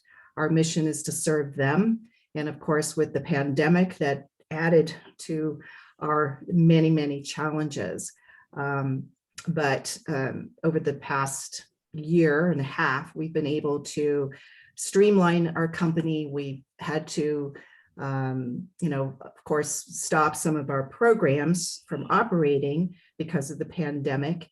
And, through this all, we were able to actually survive. And now we're starting to thrive again. And we are opening up a lot of our programs that we had before, which include our DTA, which is the day treatment program, whereby we bring in our clients from group homes, bring them into our facility to provide them with their activities and training. On our main campus in South Phoenix, it is a residential program. It's called an intermediate care facility for those with profound disabilities. And there we're really the only nonprofit, privately owned agency that provides this very highly specialized service to these types of clients. And so we're now starting to, get them out to their regular appointments. We're providing some excursions for them. So we're trying to get more back to normal. The other things that, we do as far as transportation is, we want to make sure that we are utilizing our resources properly. So, we've had a very large fleet. We've looked at, some of our vehicles to see if some of the older ones, should be, we should, get rid of the older ones as we provide newer ones. And we found that if we can get the newer vehicles and if we can also get the preventive maintenance, it would help our vehicles last longer, be safer, for our clients. And so we've been working rather diligently on our program as far as transportation, making sure that, our preventive maintenance program is up to date. As I mentioned, we did have some, challenges in the last couple of years. And so we've had a complete change in leadership.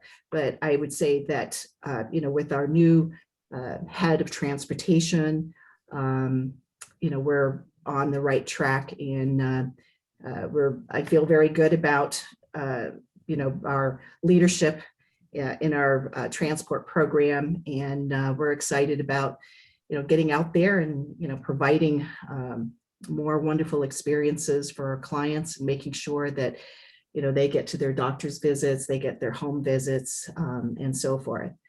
So that was a lot to say, but I would just, like to say that, we've faced many challenges, and I'm happy to report that, we're on the upswing. So we really appreciate that you've been great supporters of our programs. And, we look to, partner more with not only the city, but also with other agencies as well.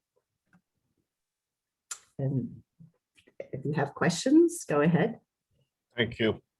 Wendy, please. Thank you, Chair. Good morning. This is Wendy Miller. I just wanted to let you know that since the application had been published, we got additional funding awarded to our region through the 5310 program from the American Rescue Plan. So the same amount that was available for CRISA in the amount of $595,000 is also, that same amount is being put to this program for the American Rescue Plan. So we're doubling the amount that is available through this process for the CRISA applications.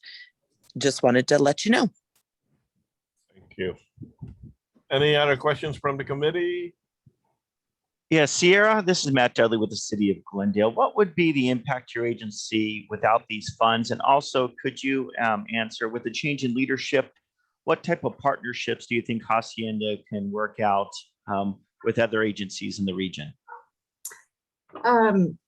Okay, so how many questions were you asking me? That seems like quite a bit. Two big ones. The first one would be the impact to your agency without these funds. We'll start with that one. Okay, I think that as far as like without these funds, we would continue to survive. The thing is that with the addition of these funds, it helps us to take care of our vehicles more, do more for our vehicles. In other words, making sure that, that we maintain them properly, that they look great. Because I believe it was like perhaps 18 months ago or 24 months ago, we had the City of Phoenix folks came and basically, did a inspection of all of our vehicles, and we got dinged on so many things. And so that was sort of like it was a wake-up call for us to say, hey, we really need to make a lot of improvements. So finding out that with the preventive maintenance program, with the match of 80% versus our 20%, we could really do a lot to make sure that our vehicles are in tip-top shape. So I would say that, otherwise we would just, use our own funds to make sure that, we just take care of the necessities, but we wouldn't, be able to do some of those extra things. So, that's one of the things. Now, your other question had to do with working. Yeah. My other question has to do more with, your guys' change in your leadership and the coordination efforts, maybe with the other 5310 providers in the region, and just the partnerships maybe you can realize. Okay. Well, with the change of leadership, before the person that was in charge of our transportation department, did a lot of the special training and everything. But because our company is a lot leaner, our head of transportation is also the head of our security department. And security has become, extremely important for Hacienda. So knowing that we can, we have all of these other mobility managers that provide a lot of training, that's helped our director feel more comfortable, because he doesn't feel like he has to take the whole load of doing all the special training. So it's really taking advantage of the resources that we really didn't know you all had. And so I think it's a fantastic program that you offer, and having these other agencies, provide all these different types of trainings, with MAG and so forth. It's helped us as far as, our drivers, we can just let them all know, okay, there's special training, go ahead and sign up. So, just partnering with other agencies that way, and then seeing, how we could perhaps, help them, is something that we're looking to in the future. So, but it's really solved a big problem for us. So, so we're very happy with what all is provided by your program and some of the other agencies. All right, thanks. Thank you, Sierra. Okay, you're welcome. Any other questions?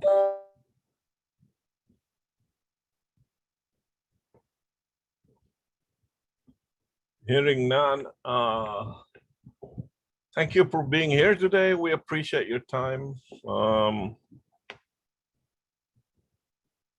And this concludes the interview. Sorry. Thank you, Sierra.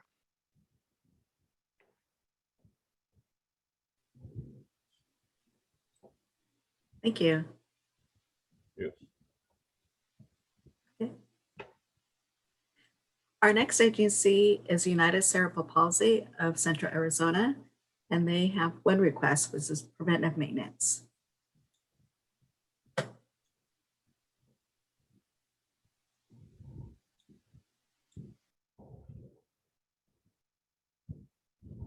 And we have Alexis with UCP. Alexis, I have Sophia on the waiting room. Is she with you? You're on mute. Apologies for that. Hi, everybody. Hi, I have a Sophia in the waiting room. I want to confirm if she's with you, because she's not on the list as attending with you. No, Sophia works for UCP. Okay. Well, as not anyone that I know. So. All right. So let them stay in the waiting room until the next time. The next slot. All right. Let me talk about the instructions here. Welcome and thank you for your time here today. My name is Robert Yabes, chair of the MAG EPDT ad hoc committee. I'd like to go over a few things before we begin. To keep track of time, staff will give the 5-minute and 1-minute sign. This interview is being recorded, so be very careful. For your presentation, provide an introduction, include names and titles of those presenting, a very brief overview of your agency, describe your project request and the need. The remainder of the time will be for questions from the committee. Please begin. Okay, hello, my name is Alexis Ferry. I'm the development manager for UCP of Central Arizona. And UCP has been around since 1952. We are an affiliate of the National UCP of established in 1948. We provide services to individuals with disabilities, children, teens, adults. We have 4 programs. One of them is the Early Learning Center for children from 6 weeks to 5 years old. And those are for children with and without disabilities, a very inclusive environment. We have a pediatric therapy program for children from birth to 12. We have our day treatment and training center for adults, and then we have our home and community-based services program. And those last two programs are very relevant for our request of Maricopa Association of Government. So our mission at UCP is to provide a life without limits for individuals with disabilities. And when you have a disability, one of the barriers for achieving a life without limits is very often transportation. With that regard, our programs and day treatment and training and home and community-based services, our members are often, they have the ability to go out into the community. They can experience a cultural event, or they can go to the park. They can go to a friend's house. And very often when you have a disability, you are unable to do that unless you have modified transportation. So that's where our request comes in. We are requesting a grant for $7,020 from MAG. And the funding is going to be used for preventative maintenance for our current fleet of vehicles, which is a total of 11 vehicles.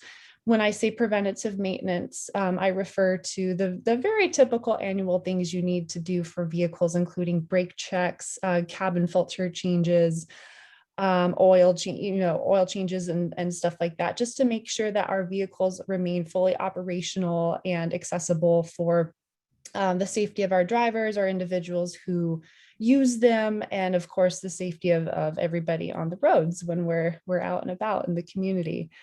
In 1 year alone, we can provide up to 11,000 trips for individuals with disabilities for both our day treatment and training and our home and community-based services program. So as you can see, this is a very, very important necessary feature for UCP and our services and what we are able to offer to individuals with disabilities. Again, when you have a disability, that is one of the biggest barriers in achieving a life without limits, is having that access to transportation. So we're very grateful for the opportunity to present and your consideration in funding our request. We've been a recipient of Section 5310 funding since 2009. So we're very proud of our partnership, and we're very much looking forward to any questions you might have for UCP. Thank you. Wendy? Yes, thank you, Chair. Hi, good morning. This is Wendy Miller. I just wanted to inform you that through the American Rescue Plan, they have made additional funding available for the 5310 program, in addition to the CRISPA funding, in the amount of an additional $595,000, the same amount that was available through CRISA. So we will be utilizing that funding through this process. So we'll be allocating additional funding. Just wanted to make sure that you are aware.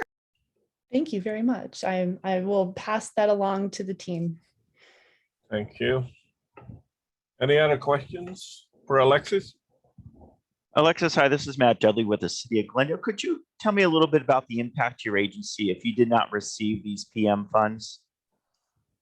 Absolutely. At present, well, I should say prior to COVID-19, we were serving 140 individuals and their families during our home and community-based services program, as well as 30 individuals in our day treatment and training program. And I do want to specify, for home and community-based services, our employees, UCP employees, are actually going into the homes of individuals with disabilities and their families. So when you think about an impact of a vehicle on an individual with a disability, we're not just talking about one individual, we're talking about their family.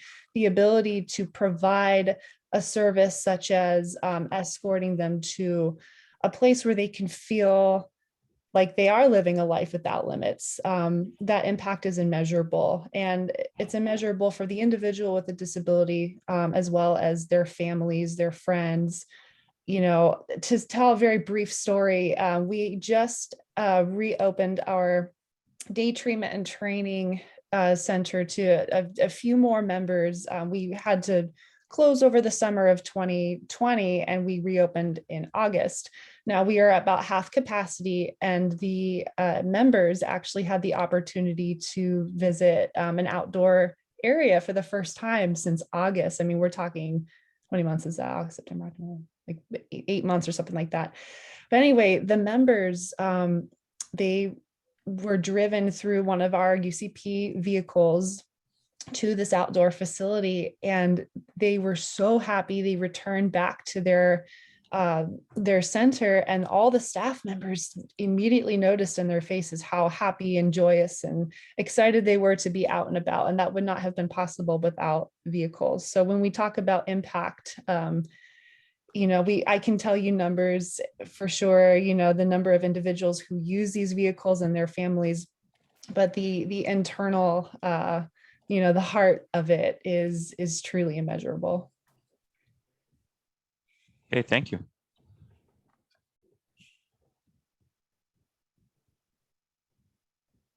Any other questions from the committee?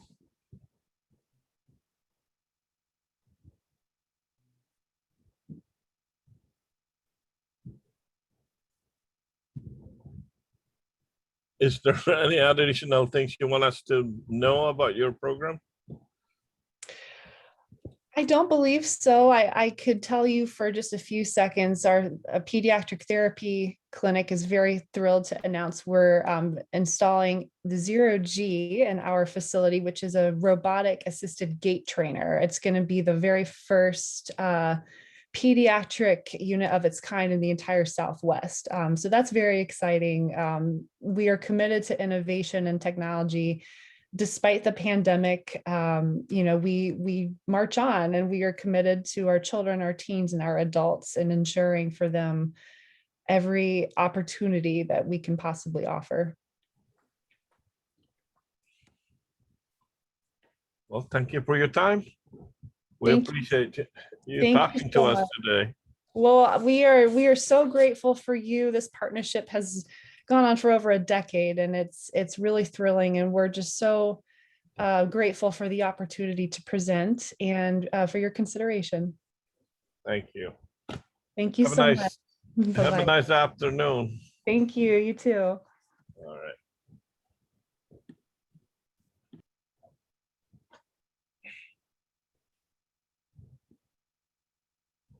Chair Yabez, members of the committee, our next agency is Valley Life, and they have one request, which is vehicles. We are early, and I'm not sure if they're on the line, if you wanted to proceed. They are on the line.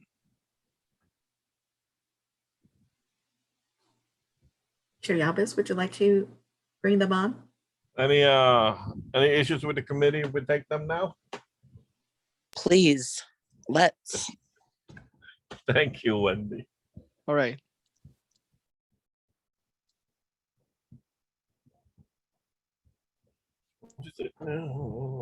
Chair Yabez, the representatives from Valley Life are on the line. Thank you. Hang on. Can you hear me? Yes. Marcia, can you hear me? Yes, I can. Thank you. I can hear you. Thank you. Welcome and thank you. Is there anybody else coming, or is it just you who's presenting? There's Mary Brannick on the line too. Okay. Is he there? Yeah. Welcome and thank you for your time here today. My name is Robert Yabez, Chair of the MAG EPDT Ad Hoc Committee. I would like to go over a few things before we begin. To keep track of time, staff will indicate the time remaining at the 5 and 1 minute mark. This interview is being recorded. For your presentation, provide an introduction, include names and titles of those presenting, a very brief overview of the agency, describe your project request and the need. The remainder of time will be for questions from the committee. Please begin. Boss, you want to start?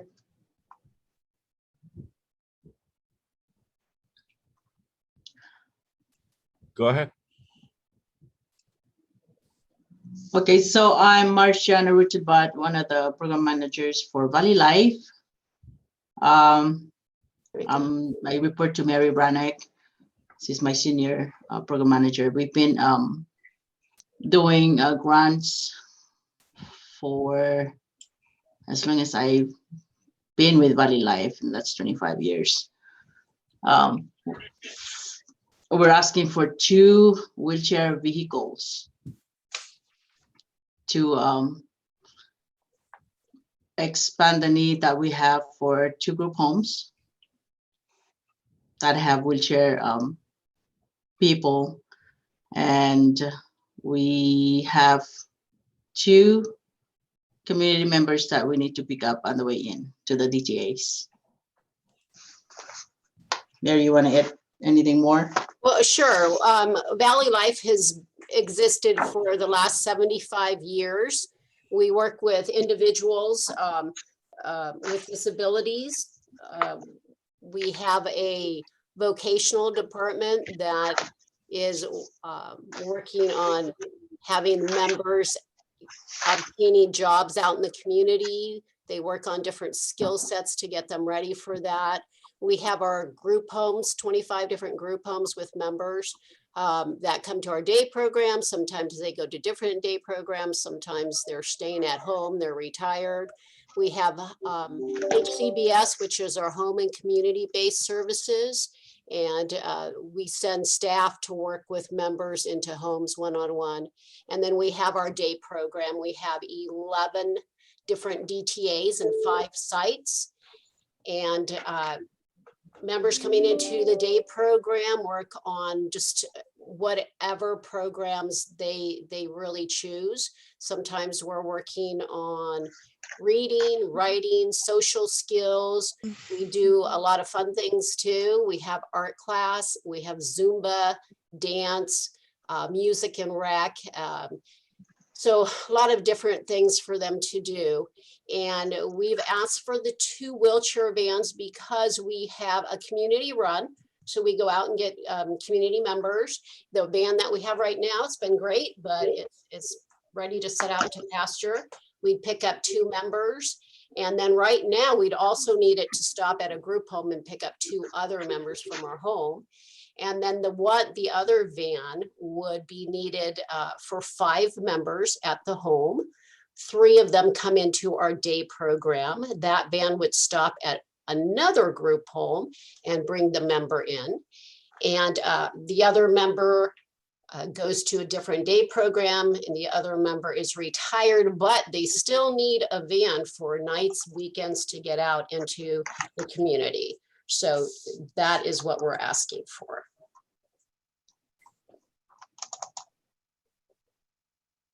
Thank you. Wendy? Hi, good morning. This is Wendy Miller. I just wanted to let you know that since the application was published, we received additional funding for the 5310 program through the American Rescue Plan Act. So we've got another $595,000 that's being made available to the program. And I just wanted to let everyone know that we would be utilizing that funding through this process. Great. Thank you. Thank you. Questions from the committee? Yeah, Marcia and or Mary and Marcia, this is Matt Taylor with the City of Glendale. What type of training does your drivers go through with lift-equipped vehicles? We have defensive driving during our NEO training. And then after that, once they've gone through that basic training, they are not allowed to use the vehicle until they go out with a supervisor or a program manager who's well aware of how to operate a wheelchair van. So they're taken out one-on-one with them. So they go through the whole process of making sure the mirrors are adjusted properly, making sure paperwork is in there for pre-trips, making sure they know what to do if there's an accident. that they have to put the emergency brakes on for the lift to work properly. So they go through the whole process before they can go in and use that vehicle. And then typically when they're assigned to a route or using the van, because it's so new to them, we have a staff that works with them until they're comfortable. They know the route, they know how to use the van, they feel comfortable as well. Okay. Even Hey, with Mary. the tie downs. Yeah, absolutely. Tie downs. Yes, that's part of it. Absolutely. Tie downs are definitely good. Yep. And then, Have 'em.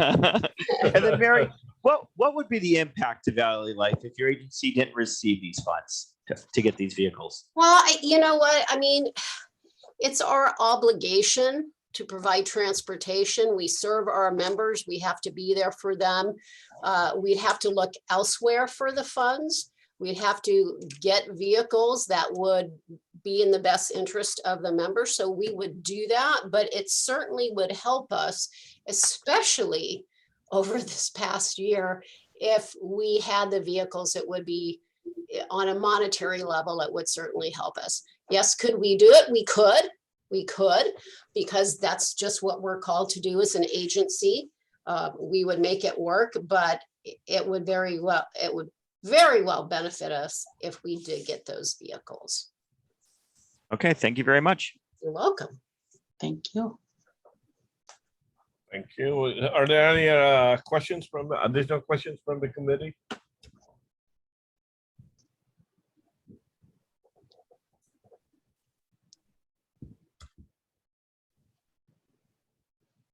I guess not, huh? Well, that concludes the interview. We appreciate your time coming and talking to us. Thank you very much. We appreciate your time as well. Thank you. Thank you very much. All right. Have a wonderful day. You too. Have a Thank good you. day. Stay safe. Bye-bye. Thank you. Bye. Thank you. Bye, Dee. Bye. Bye, Wendy. Bye, yes. Bye-bye. Bye-bye. Next. Chair, members of the committee, we are a little ahead of schedule. Our next agency is Beatitudes. They are scheduled for 11:30. I'm not quite sure if they're in the waiting room yet.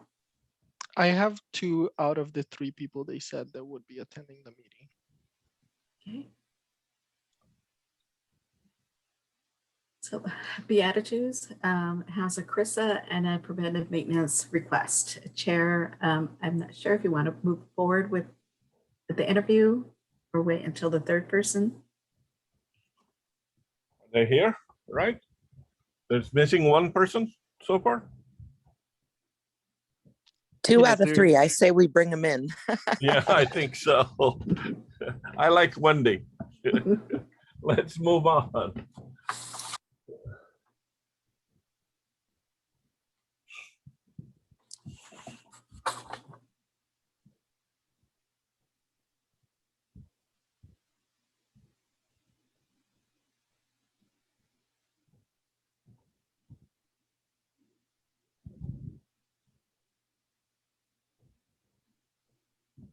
Right, Chair, we do have Barbara and John with Beatitudes. I'm not sure if Linda will be attending. John and Barbara, do you know? Let's ask. Oh, there you Linda go. is with me. And sorry that we're wearing masks, but because we're distanced, that's protocol. Wow. So we have everyone on Chair Yabas. Are we good? You guys? We're good. All right. Let me talk about the rules. Welcome and thank you for your time here today. My name is Robert Yabes. I'm chair of the MAG EPDT Ad Hoc Committee. I would like to go over a few things before we begin. To keep track of time, staff will indicate the time remaining. Time remaining at 5 and 1 minute mark. This interview is being recorded. For your presentation, an introduction, include names and titles of all those presenting, a very brief overview of your agency, describe your project and the need. The remainder of the time will be for questions from the committee. Please begin. Well, good morning and thank you for inviting us. My name is Barbara Wood and I'm Director of Development here at Beatitudes Campus. And I am Linda Travis, the Development Manager here at Beatitudes Campus. Hi, everyone. I'm John Chilling, the Director of Life Enrichment here at Beatitudes Campus. Well, thank you for coming. We'll give you a brief overview of Beatitudes Campus. We're a life plan community located in North Central Phoenix. We've been in this area for 56 years. We serve about 650 older adults who live here at Beatitudes Campus. We offer them a space, a home to live across the continuum of care from independent living to assisted living to healthcare, skilled nursing, and memory support. The average age of our resident is 87 years old. Our transportation program is a point of pride here at the campus, thanks to the 7 vehicles that we have been able to be awarded through the 5310 program. Last year here at the campus has been a year like no other with the pandemic. But we are proud of how we adapted as a campus and how our transportation program was able to adapt to all the challenges of the pandemic. Do you have anything more to say? Just want to jump in here and acknowledge our longstanding relationship with MAG. As Barbara said, we have 7 Section 5310 vehicles. We're 1 year into a preventive maintenance grant. Of course, we're applying for another one right now. We worked very hard this year, a very challenging year. We stayed open, by the way, no furloughing, which we'll be talking about with the Carissa grant. But just to let you know, it was a real anchor and highlight for us in working with MAG this year, completing all of the paperwork in a timely way, learning that we were compliant with all the procedures, working about Title VI, ADA, the procedures, the forms, the notices, also attending all TAP meetings, and getting great information, especially about safety issues for vehicles. And those are just some of our highlights in working with MAG. And we look forward to turning now to this coming year and presenting our 2 projects. John's going to be talking about the Preventative Maintenance project, and Barbara's going to be talking about that Carissa project. John, why don't you go ahead? All right, thank you, Linda. So our first request is the Preventative Maintenance application for $16,000. We requested that based on a careful review of our 2020 repair and maintenance costs for our Section 5310 vehicles, as well as anticipated for 2021 repair and maintenance costs. Now for our 2021 vehicles and maintenance repair, we have noticed and will continue to notice with COVID that we're doing our best to apply to the social distancing practices in our vehicles. And what we see in this future is having to take those vehicles out more frequently due to that social distancing practice, where we're respecting that and having persons who we're transporting to make sure we stay 6 feet apart. So this we've noticed is causing a lot of our vehicles to go out and back multiple times, which we see will continue to be the factor in 2021.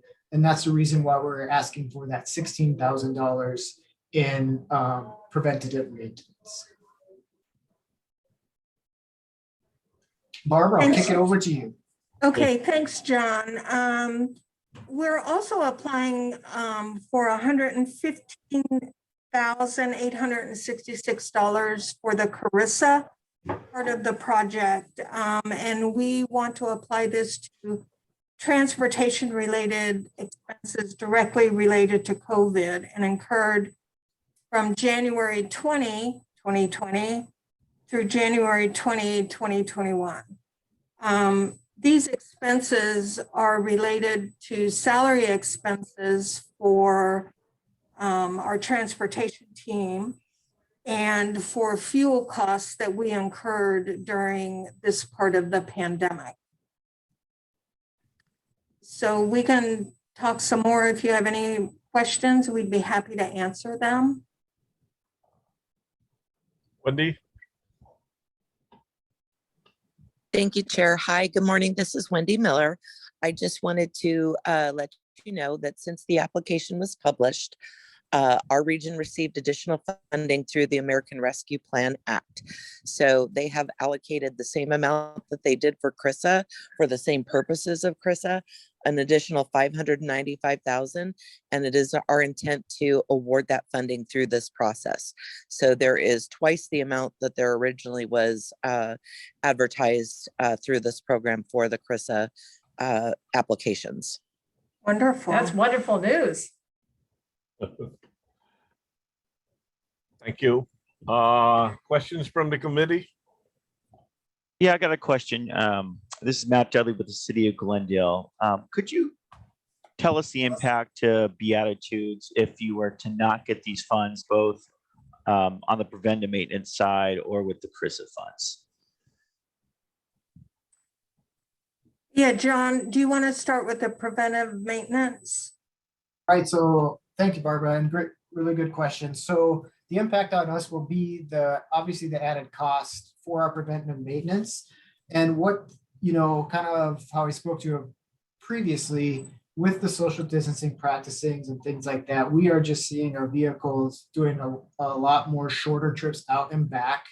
And what we're finding is the preventive maintenance on the vehicles cost has been adding up in our budget year, which it's just one of those areas where we only see that increasing with the amount of transportation trips, medical appointments, running out to pharmacies to get prescriptions for residents, getting residents to be able to go shopping again, and different areas like that. So yeah, we're seeing that increase in our vehicles running out and back more often than we had previously. Barb? And as far as the CRISA money goes, during the pandemic, Beatitudes campus saw a significant revenue shortfall. We were unable, because of lockdowns and restrictions, we were unable to move many residents onto campus. Most of them stayed here because they felt it was a safe place. And the CRISA program would really help us match our revenue shortfalls that we've seen because of the pandemic. Okay. Have you guys seen let's see, you guys said you had 650 older adults. Do all 650 use the service, use the transportation service? A majority of them do. John can speak to that. He keeps track of who uses it.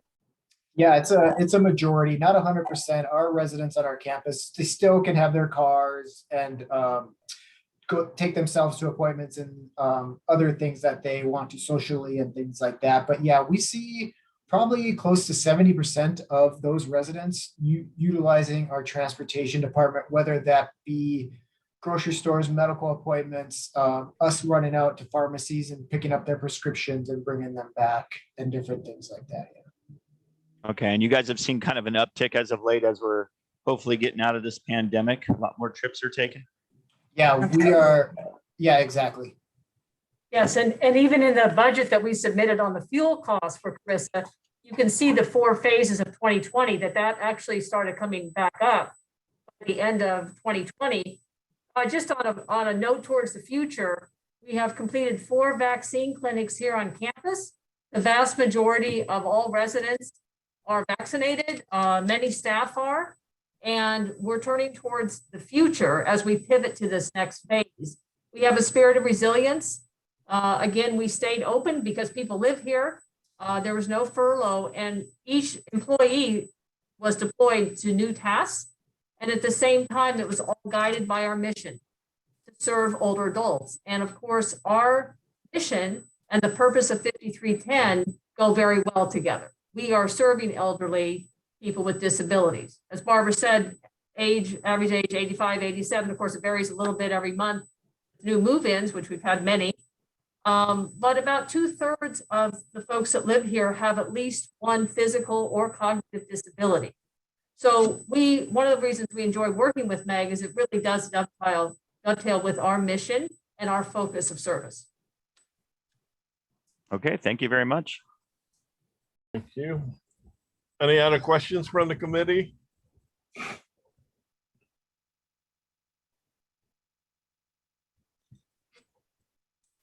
Hearing none, this concludes the interview. And thank you for coming. We appreciate your time talking to us.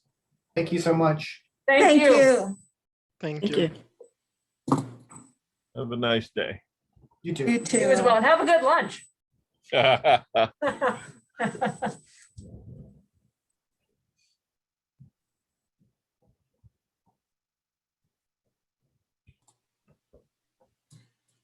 Chair, members of the committee. Next on the agenda is Central Arizona Council on Developmental Disabilities. They have one request, which is for vehicles. They are to present at 4:45, but if they're available, we may request them earlier. I Sure. do have Kimberly in the waiting room.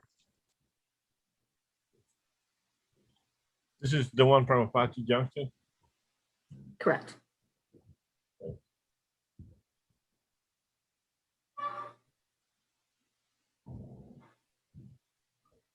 Chair, members of the committee, if we're ready, we can pull them in early. Please do. I love it. All right.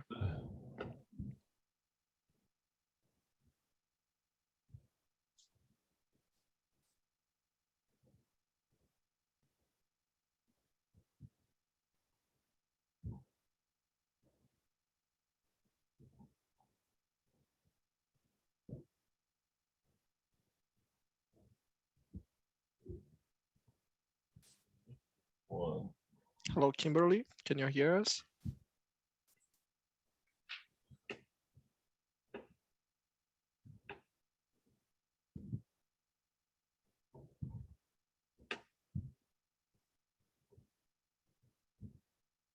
Hello?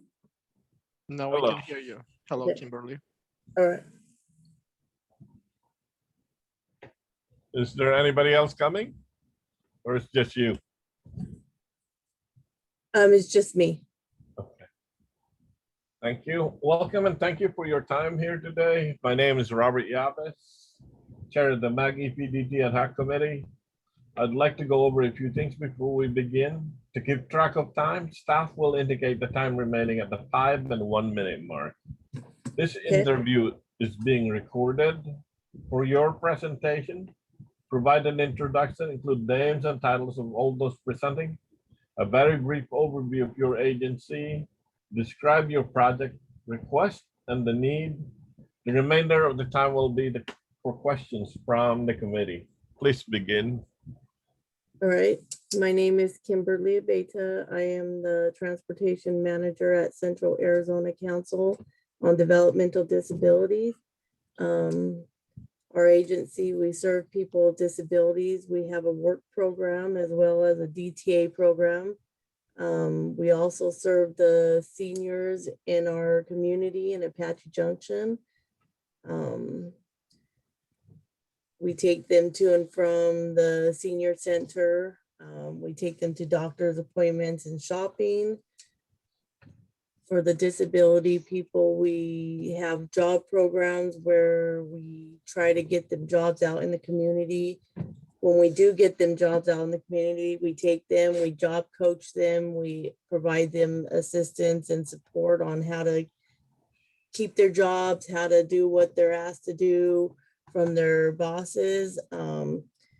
Then for the DTA part of it, we take them out in the community. We teach them to socialize and We teach them the appropriate behaviors they should be doing out in the community. That way they're accepted, and that's us. Right now with the pandemic, we're still running at least half capacity with the seniors. We're not taking them to the senior program, but we are taking them to doctors. We're taking them to shopping, or we're going shopping for them. And we've been doing a lot of taking them to vaccines, to getting their vaccines. So we've been using at least 3 vans a day to take different groups to different places for vaccines that they're setting up for them. The purpose of this project is we have 2 vehicles that are over 100,000 miles, one in which is a wheelchair accessible van. We use that van to transport individuals with developmental disabilities to another agency, Mark Center. We pick them up from their homes, we take them to the Mark Center, and then we go back to the Mark Center, pick them up, take them back home. The other van we're requesting is a van that does the same thing that we do for the Mark Center, but for our own agency. We pick up individuals from Queen Creek all the way to East Mesa, bring them to our programs, bring them to their jobs. We have different jobs all around. We also do a lot of maintenance, so we use those vehicles to take groups to maintenance around the community to help the elderly and anybody else that requests maintenance. We also have a little store on Main Street that we do projects and we try to sell them at that store. So that's the purpose of the project.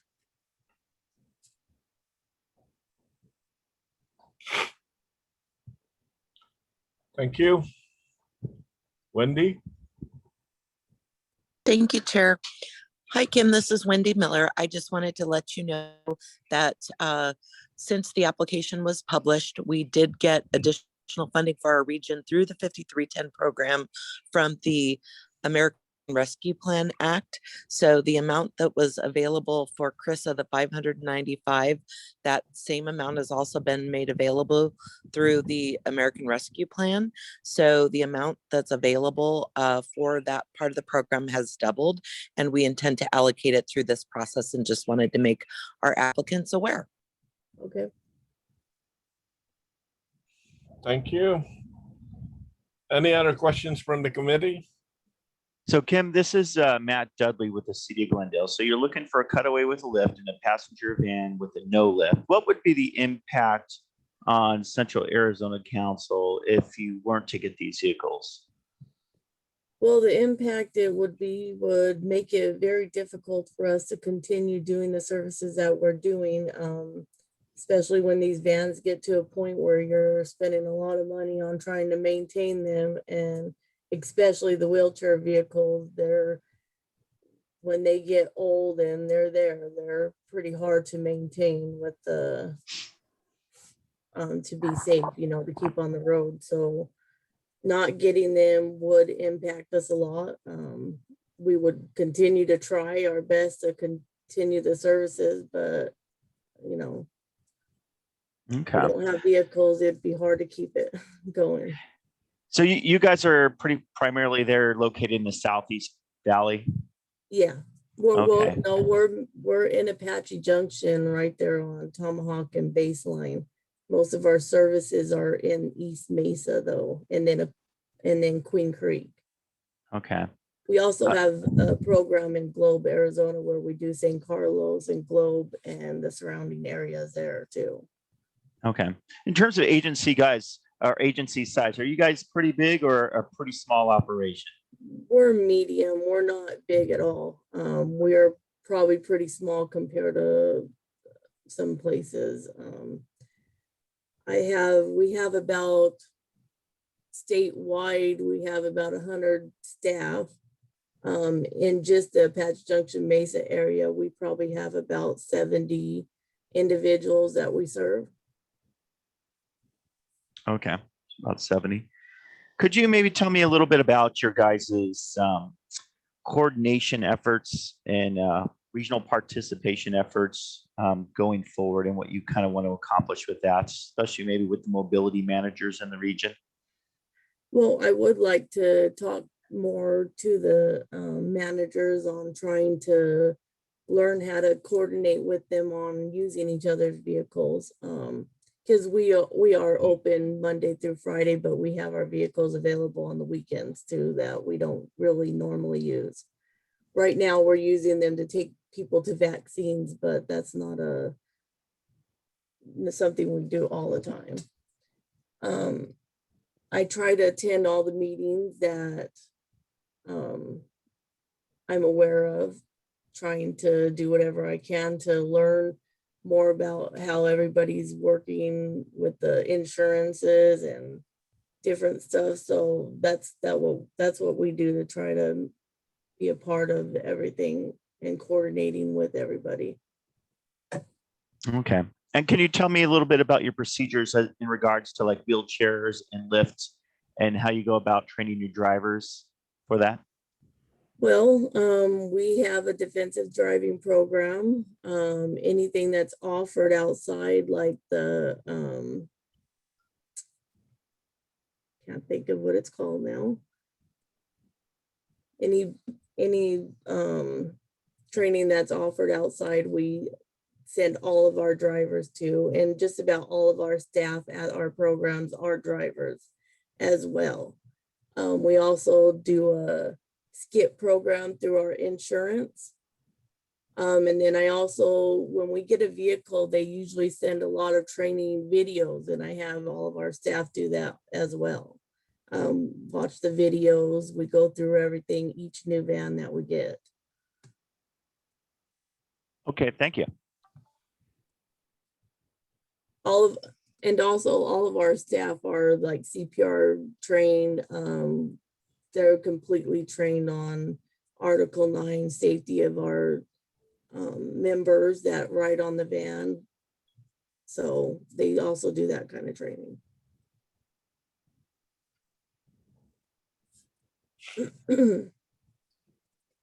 Thank you. Any other questions from the committee?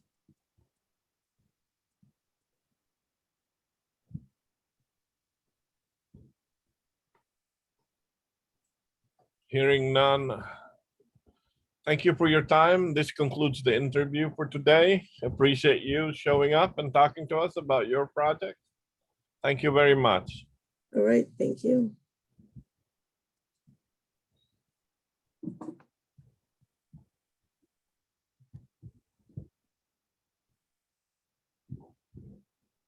Do I exit out or?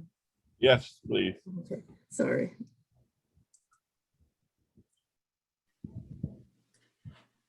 Chair Yabes, members of the committee, this concludes our morning agency interviews.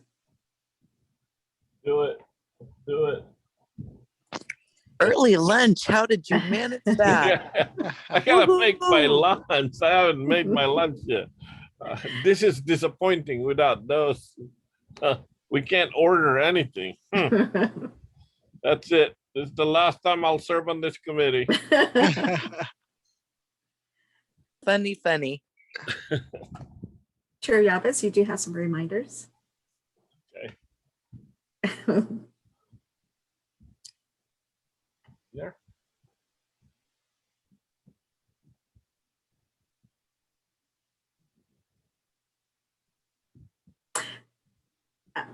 Chair and members of the committee, before we break for lunch, remember we are still in the application review process. Please no outside discussion. And a reminder to forward all of your interview scores to Ezekias, so he can enter it into the final evaluation ranking. Interviews are worth 15 points. Are we supposed to be sending those as we do them or at the end? You can send, we would appreciate it if you could send them during the lunch of those interviews that you've done already, so that we can start entering them in, or you can provide it to us at the end of the day, whatever. Okay, thank you. We do have an hour for lunch. We will regroup again at We will come back at 1 p.m. and then regroup and start our second round of interviews. Oh, we're having lunch now? I'm ready for the next one. All right. 1 hour for lunch? We will No talk, no conversation regarding the interviews? And you can charge the lunch to Maricopa Association of Governments? I guess not. Not even cookies. All right.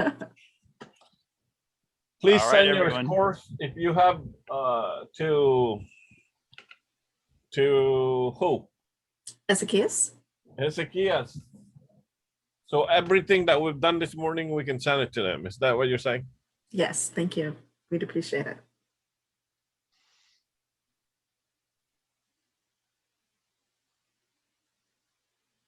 All right, I will do All right. that, and I will be back at 1 p.m. Okay, thank you. Thank you, All right, everyone. see you guys in a bit. All right. Bye-bye. All right, Bye. bye.